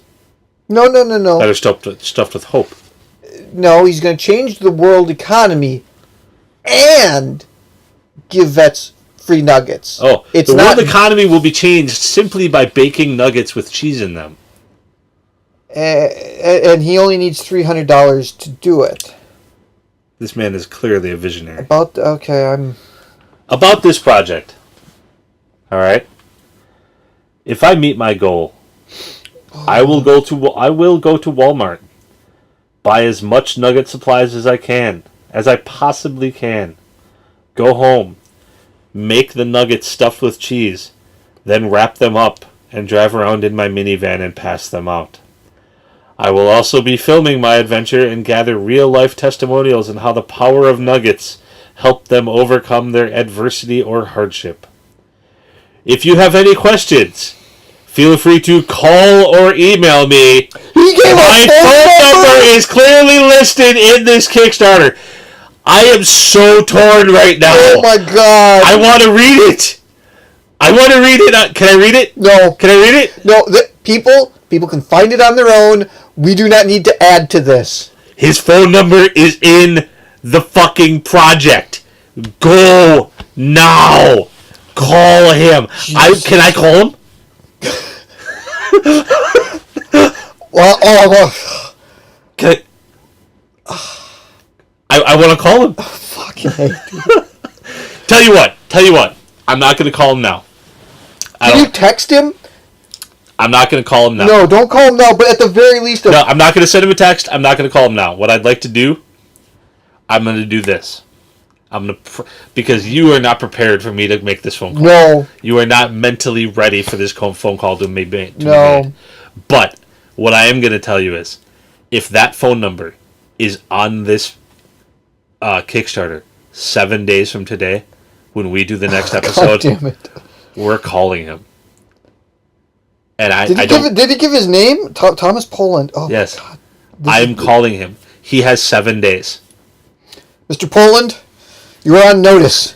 You have 7 days to remove your phone number from this Kickstarter, or so help me Jason, he's going to call you. We will have a discussion regarding your hope-filled nuggets. What the fuck, man? I may have to take advantage of the questions aspect of this Kickstarter and ask him, why the fuck are you listing your phone number, you dumb shit? I'm screenshotting this just in case. I want to make sure. I've taken a picture of it. I know what I'm blown away with. So this thing has been up for a couple hours. Wow. Wow. So yeah, if you have any questions, feel free to email him or call him at the phone number listed. We've been sidetracked by the phone number. Yeah. Let's go back to About This Project. That's the end of the About This Project. No. Let's review that. You want to review? All right. Let's review. His goal, if he meets it, is going to go to Walmart. Why Walmart? Because that's where they sell cheap chicken nuggets, sir. And he's going to buy as much nugget supplies as he possibly can. Go home. He's going to stuff the nuggets with cheese. This is for $300. He's going to buy $300 worth of chicken nuggets and American cheese slices. No, I don't even think it's cheese slices. Here's what I think he's going to do. Cheese whiz? That's what I think. Oh, yeah, cheese whiz. He's going to buy chicken nuggets and cheese whiz. So he's going to cook the nuggets. Because you got to cook them first. He's going to insert the nozzle. And then he's going to stick the nozzle in the end and squirt a little cheese whiz in there. He's going to violate that nugget. Yes. And inseminate it with cheese. Yes, you've sodomized a chicken nugget, my friend. And then he's going to wrap them up, drive around. In his minivan. In his minivan. That's important. And pass them out. He will be filming his adventure and gathering real-life testimonials on how the power of nuggets helped them overcome their adversity or hardship. So, in other words, The power of the nugget. Behold the power of the nugget. Wait, excuse me. I am not a nugget. Wait. We're going to role play this scene. All right, got it. Correct? I'm going to play the role of Mr. Was it Timothy or Thomas? Thomas Poland. You will be homeless vet. Adverse vet. I'm adverse. Okay. I'm driving in my minivan. I'm happy I got nuggets. La, la. Oh, look. There appears to be a man who is adverse. I am suffering from adversity. I am a homeless Good vet. sir. Would you like some nuggets filled with cheese? I would gladly take your nuggets. I have a camera. Please tell me how receiving these nuggets have helped you overcome your diversity. And, sir, be honest. Well, I wasn't feeling any problems with diversity before, but adversity was directly affecting my life. And did someone say diversity? Last time when I was speaking with my good friends Jack Nicholas and Josh Whedon and Oliver Quinn, they were explaining to me how much better their lives were than mine because they are not adverse homeless veterans. Is this because they had nuggets? They had nuggets, cheese-filled nuggets, and I was upset because I didn't have any cheese-filled nuggets, and I felt they were directly affecting my life. But how has receiving these nuggets allowed you to overcome your adversity?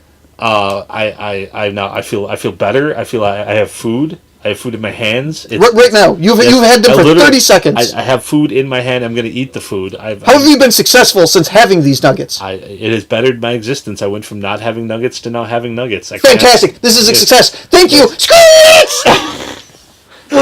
On to the next one.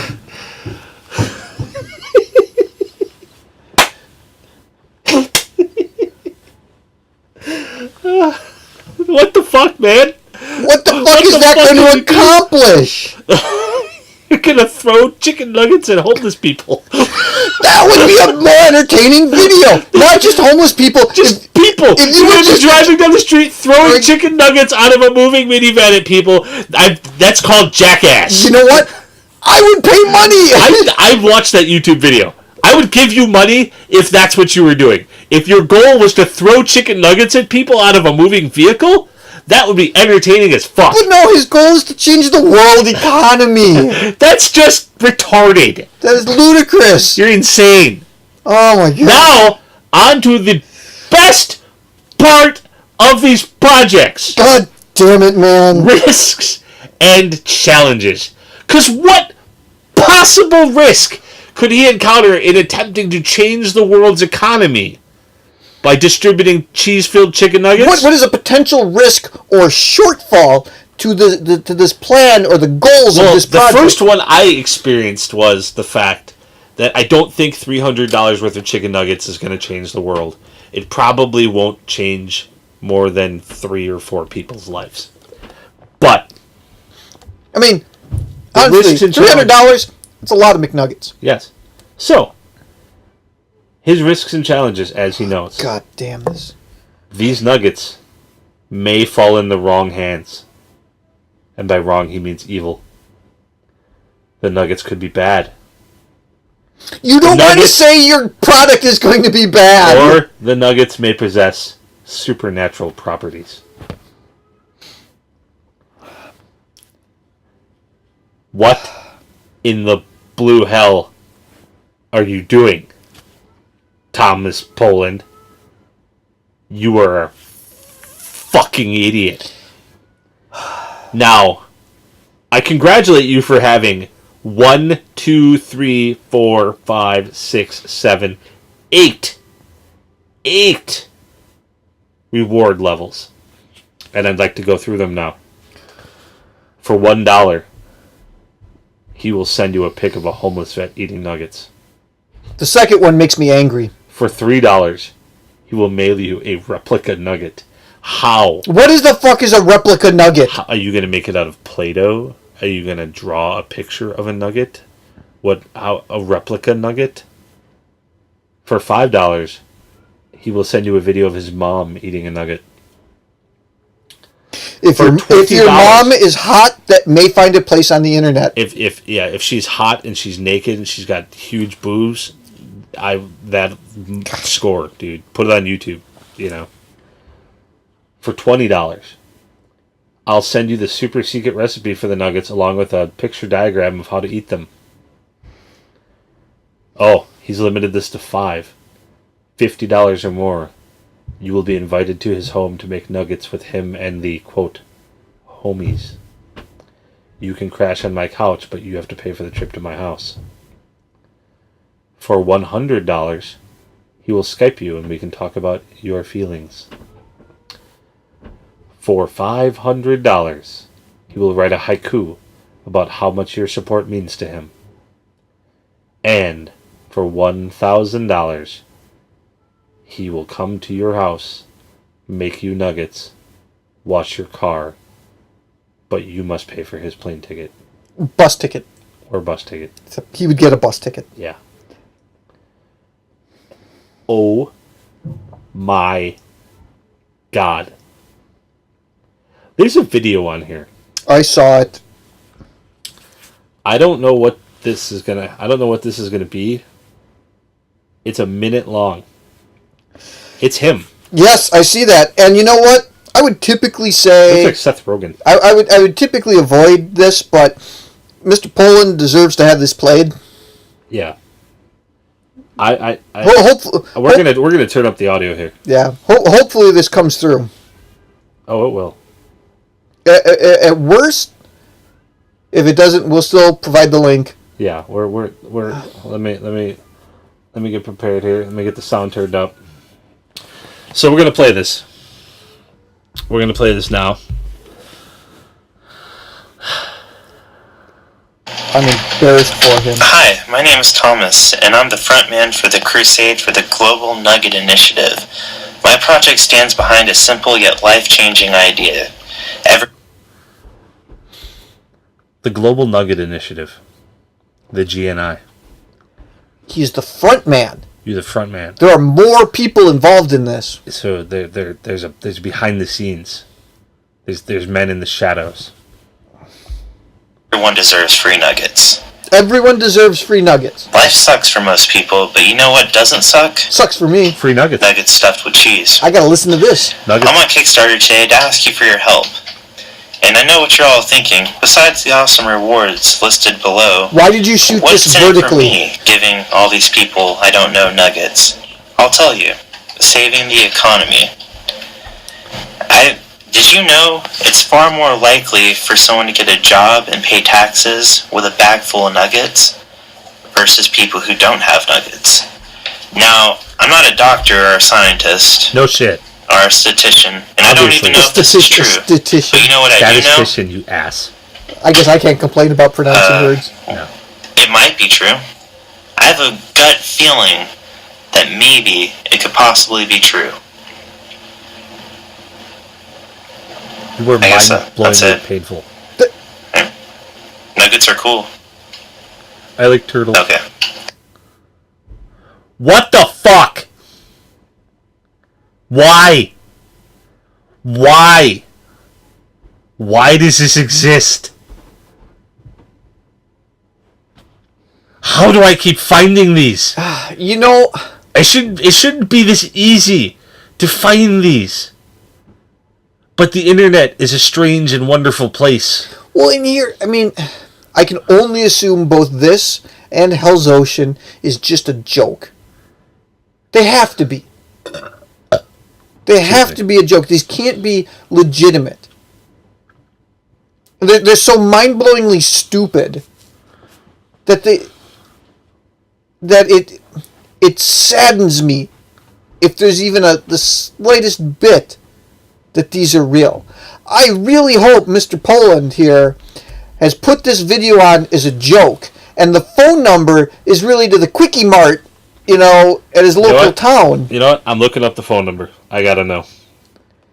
Because if that is his legitimate phone number and not the number of his most, hated rival or the guy that stole his girlfriend or something like that, then this whole thing is pointless. I'm looking up the phone number now. The very first answer. The very first answer is his Kickstarter project. Reverse phone look up. I hope it's a fake number. I hope it really doesn't exist. I hope that's a non-existent area code. I really do. What's in Killeen, Texas? Which He was he in claims Texas. to be in Coppers Grove, Texas. I don't think it's a fake phone number. I really hope It's a wireless. It's a wireless phone number. I in really Texas. hope it's somebody else and not him. Good sir, what is wrong with you? Yeah, I'm. You know what disappoints me about this one and Hell's Ocean, the previous one? These are so obviously not going to happen. And these people obviously don't give a shit about this project. Yeah. Where all the other previous ones, you know, Meat Pies for America, the Dragnet for Spies, the peanut butter, the penises one, those are all legitimate projects with dollar values that make them potentially doable. The fuck is this? Seriously, what the fuck is wrong with you?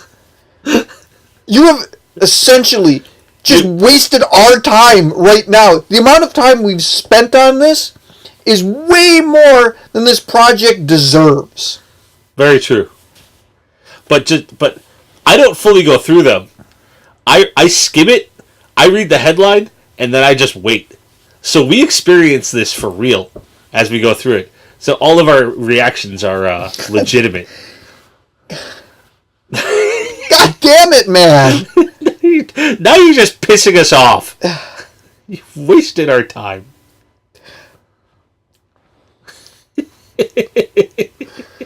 Chris is so mad he has to pick up his phone and write something down. Ask a question. Fuck you, I don't want to log in. I have an account. I don't want him to know it's us asking the question. Why do you suck so bad at life? What the fuck is wrong with you? What in the fuck? Yeah, I'm very confused. What in the bloody hell is wrong with you? Okay, it says feel free to. Oh wait, is his email listed somewhere? I don't know. Man, I don't know. So, yeah. His full bio. I am a 21-year-old CIS man. Whatever CIS is. CIS, Computer Information Systems, probably. With a sick obsession with feeding people. I enjoy videos, cats, and herbal medicine. If you know what I mean. Judging by his profile picture, James knows what he means.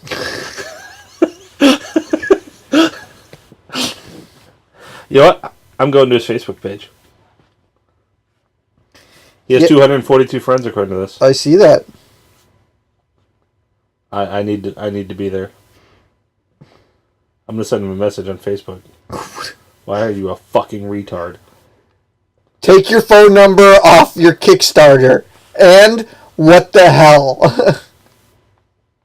His Facebook page, his profile picture is him with a black eye. I'm confused. He's... Can I report this project to Kickstarter? You can do whatever you want. He studied social work at Central Texas College. He's from Killeen, Texas. He lives Okay, in we don't Copperas need to get too deep into his personal information. It's on his thing. Yeah. It's on his thing here. This is public. I didn't read his phone number. Doesn't I do I know.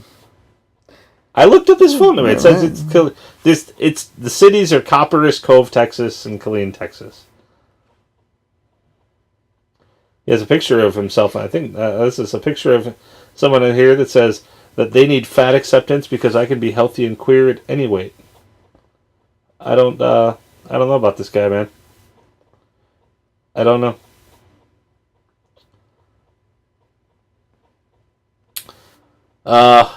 Yeah. This guy makes me sad. Oh, man,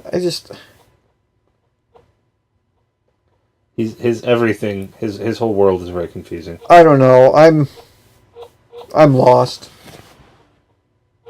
Theodore feels as though he almost might need to chime in. He's crying. I think Theodore is crying. The Tribble is crying. You've saddened my fucking Tribble! Yes! He was literally crying. He was quivering. Oh. He was... Fuck your cheese nuggets, you fucking freak from Texas.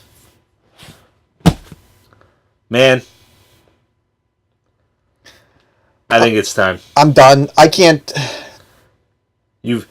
This Kickstarter shit is sucking the life out of us, but it's funny as fuck while we're doing it. The last two of these is just... They're soul They're just crushing. stupid. They're just stupid. Alright. Give me another random one. Random Kickstarter. I want to get right some, now. I want to get some happiness out of this. All right. I want to get some at I least... think the other one might have brought you happiness, but like I said, it was canceled before we got to it. Fuck. It was called Poop. Alright, random. Give me something. Give me something? Anything? Anything. Something. Hold on, I'm trying to find... Something to wash this awful taste out of my mouth. Something to wash the awful taste of this out of your mouth. You just... Alright, hold on. I'm gonna put 8 on the screen. Hold on, here we go. We're gonna do this. Ready? We'll load some more. Okay. Come on. No, never mind. I got it here. Got it. Give it to me. Right here. Spoony B. Spoony B. The American Rap Star. A cartoon series. By Damian Stanfield. Okay. He's asking for $1,500. Okay, that's doable. He wants to make a spoof called Spoony B, who is a local wannabe rapper going through events that make us laugh or shake our heads in the music industry today. His picture says, "Fake rappers make me laugh." Okay. This is an animation. This is apparently an animation thing. $1,500 isn't enough. Well, you know what? His about this project is a link to a website called plotbot.com that has a screenplay on it called Spoony B, American Rap Star, that you have to create a fucking account to even read. So I can't read what your project is about, you dumbass. Well, But he has an extremely extensive risks and challenges. Oh, good. Goody. There are many risks and challenges when it comes down to writing any type of film or cartoon series. Hooray! If the money is funded, I will need writers to work on the episodes with me. I have a couple of writers on standby, but love to have a complete team. Each month we'll go over ways to make the premise of each episode funny to the fullest extent. That means staying current of current events and twisting the outcomes or far-fetching the story. I will also need an editor and software technician to operate the software to create the program. The company offers help support to help me learn how to operate the program at an additional cost. I could also read and learn how to work the program myself, but it could be time-consuming. Once completed, I would love to share the videos on YouTube to get people to start viewing the program. I will use Google AdSense and social media to lure in viewers. I plan on selling the series or signing a contract to create future programs. The risk on this is some companies are scared to take on risk of new episodes or black cartoons. Blacks in show business is being limited, but humor is always a great medicine no matter what color is involved.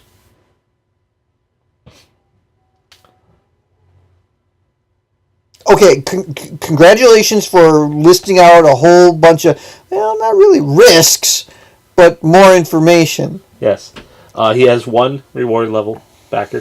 One for $10.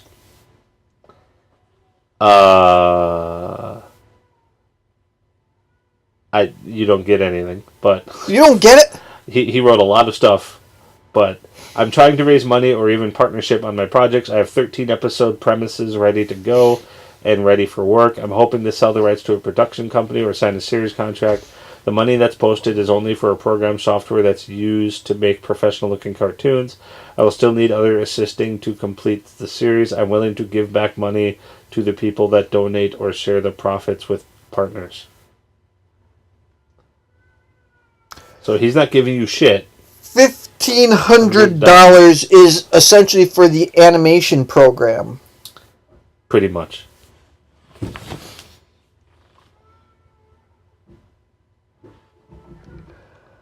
Well,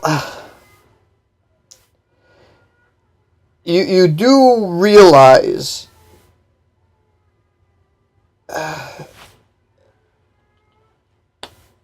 that there are teams of animators that work on projects typically like these.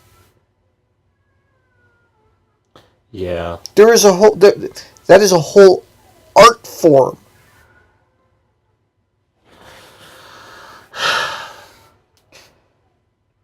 You know, I thought we might be better. But no. Well, you know what we've run into again, and dear.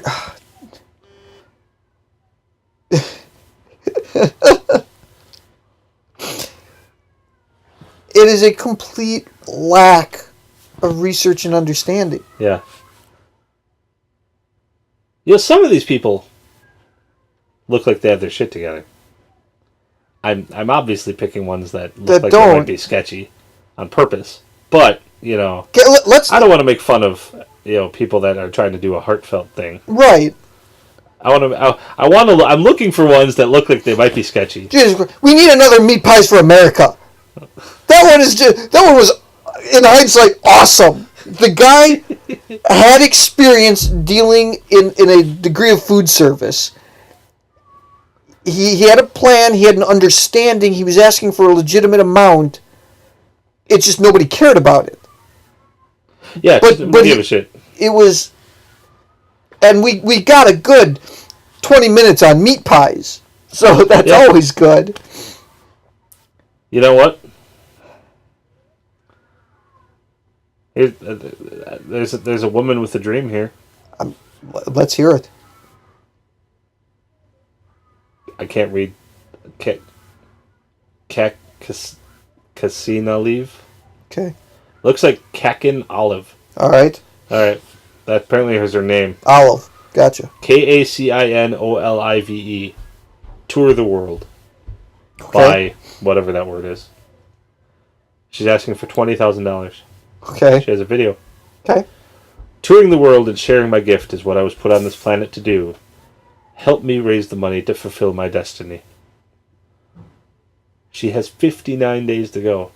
She set up a 60-day project for $20,000. Okay. She's received nothing so far. Okay. It's a new project. Right, brand new. About this project. What is her gift, and what will she be giving the world? I have been singing for over 17 years at different events. Traveled to a numerous amount of churches, weddings, graduations, funerals, hospitals, and school events. Okay. The songs that were sung were all cover songs from Yolanda Adams, Sandy Patty, and Amy Grant. Okay. I recognize Amy Grant. Yes. Now I have songs that I've written and have been arranged by Zamzam. Okay. My music is about what could happen, what did happen, and what is happening now. Life experiences, stories, and demented love songs.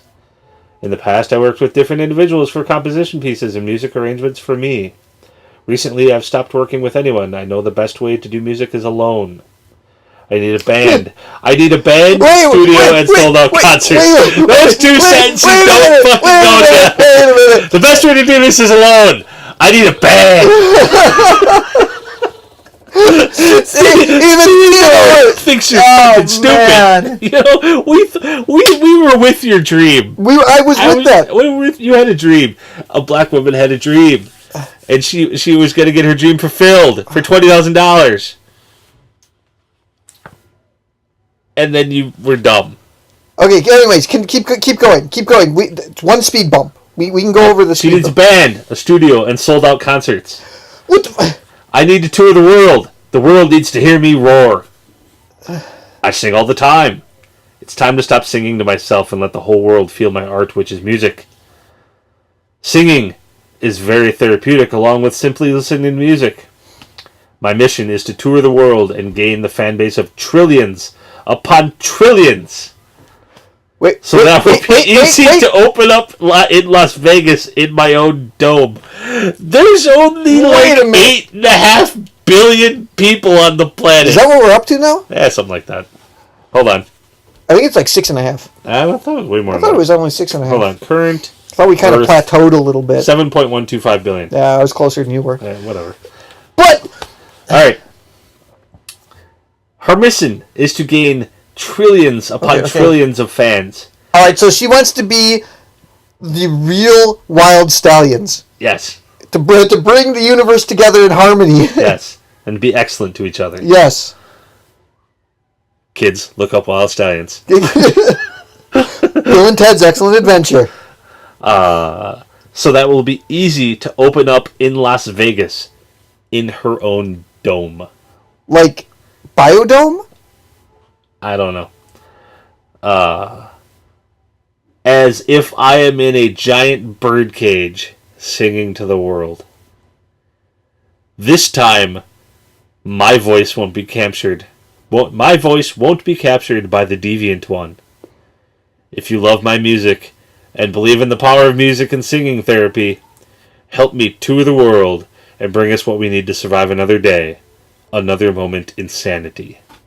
My voice and music will soothe your mood.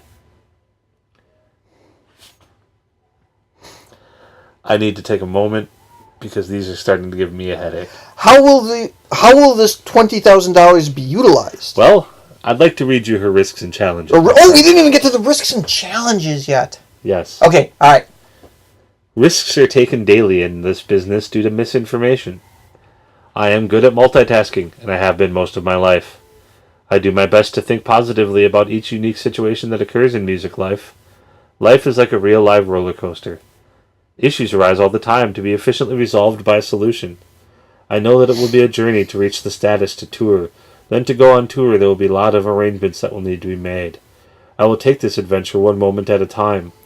Our mind deals with one issue at a time, so that is the way I will handle any obstacles that come my way with patience and perseverance.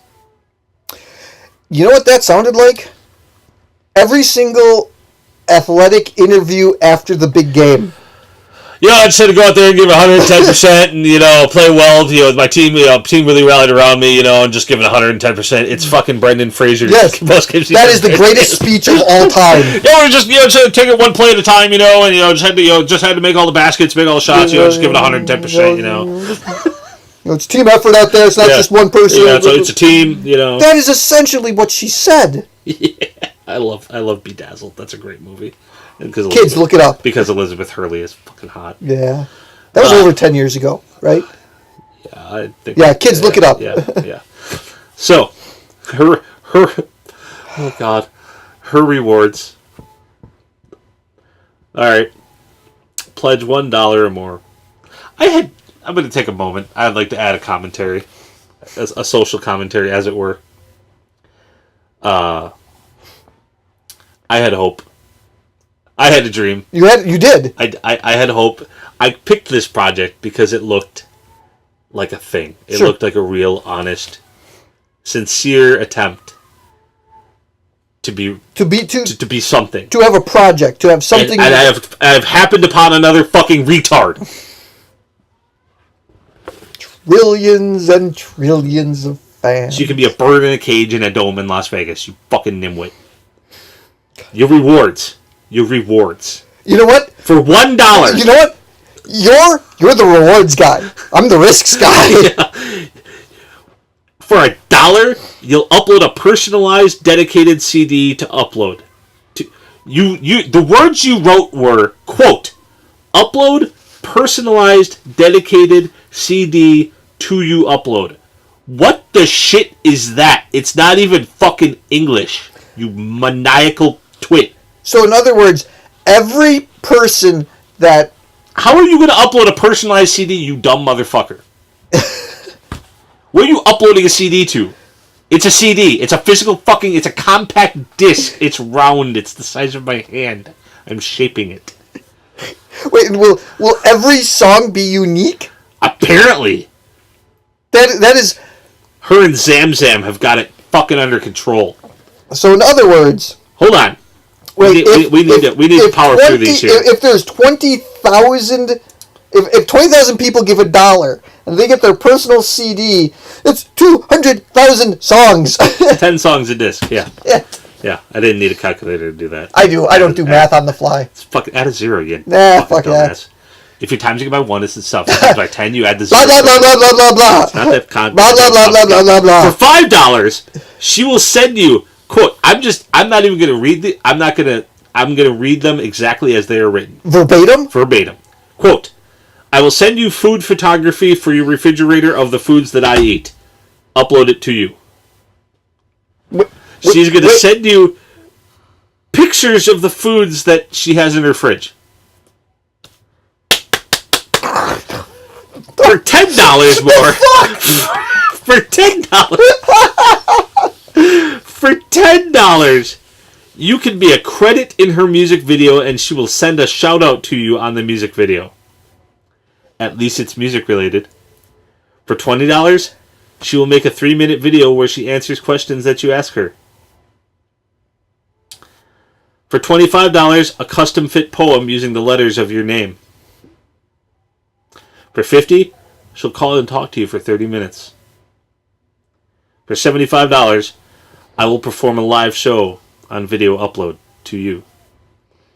For $100, I will send you an autographed picture, fill a flash drive full of outtakes and scripts that may not have made it personalized just for you. All of these are anticipated delivery in August of 2015. Bullshit! Except for, she'll call and talk to you for 30 minutes by July. I had faith. I mean, I saw this. I saw this picture. I saw the money. I saw the time. I said, you know what? This one could be real. This could be real. She's a moron.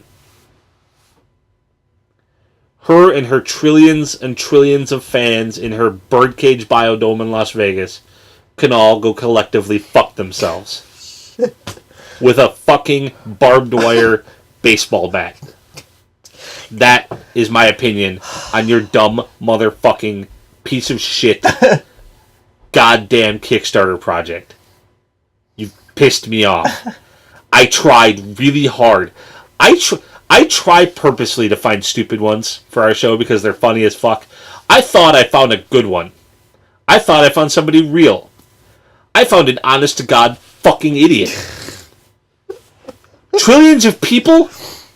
What the shit? God damn it.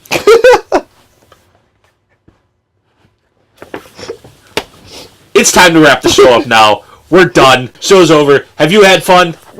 Sure. We have to go. Good night, folks. Have a pleasant May. We might not see you until June. No, we'll see you in May. Next week is still May. Yeah. Yeah. All right. We'll be back next week. We're not doing any more 2-week hiatuses anytime soon. Bye! Right. Yay! That Damn Thing podcast is executive produced by Theodore Ribble.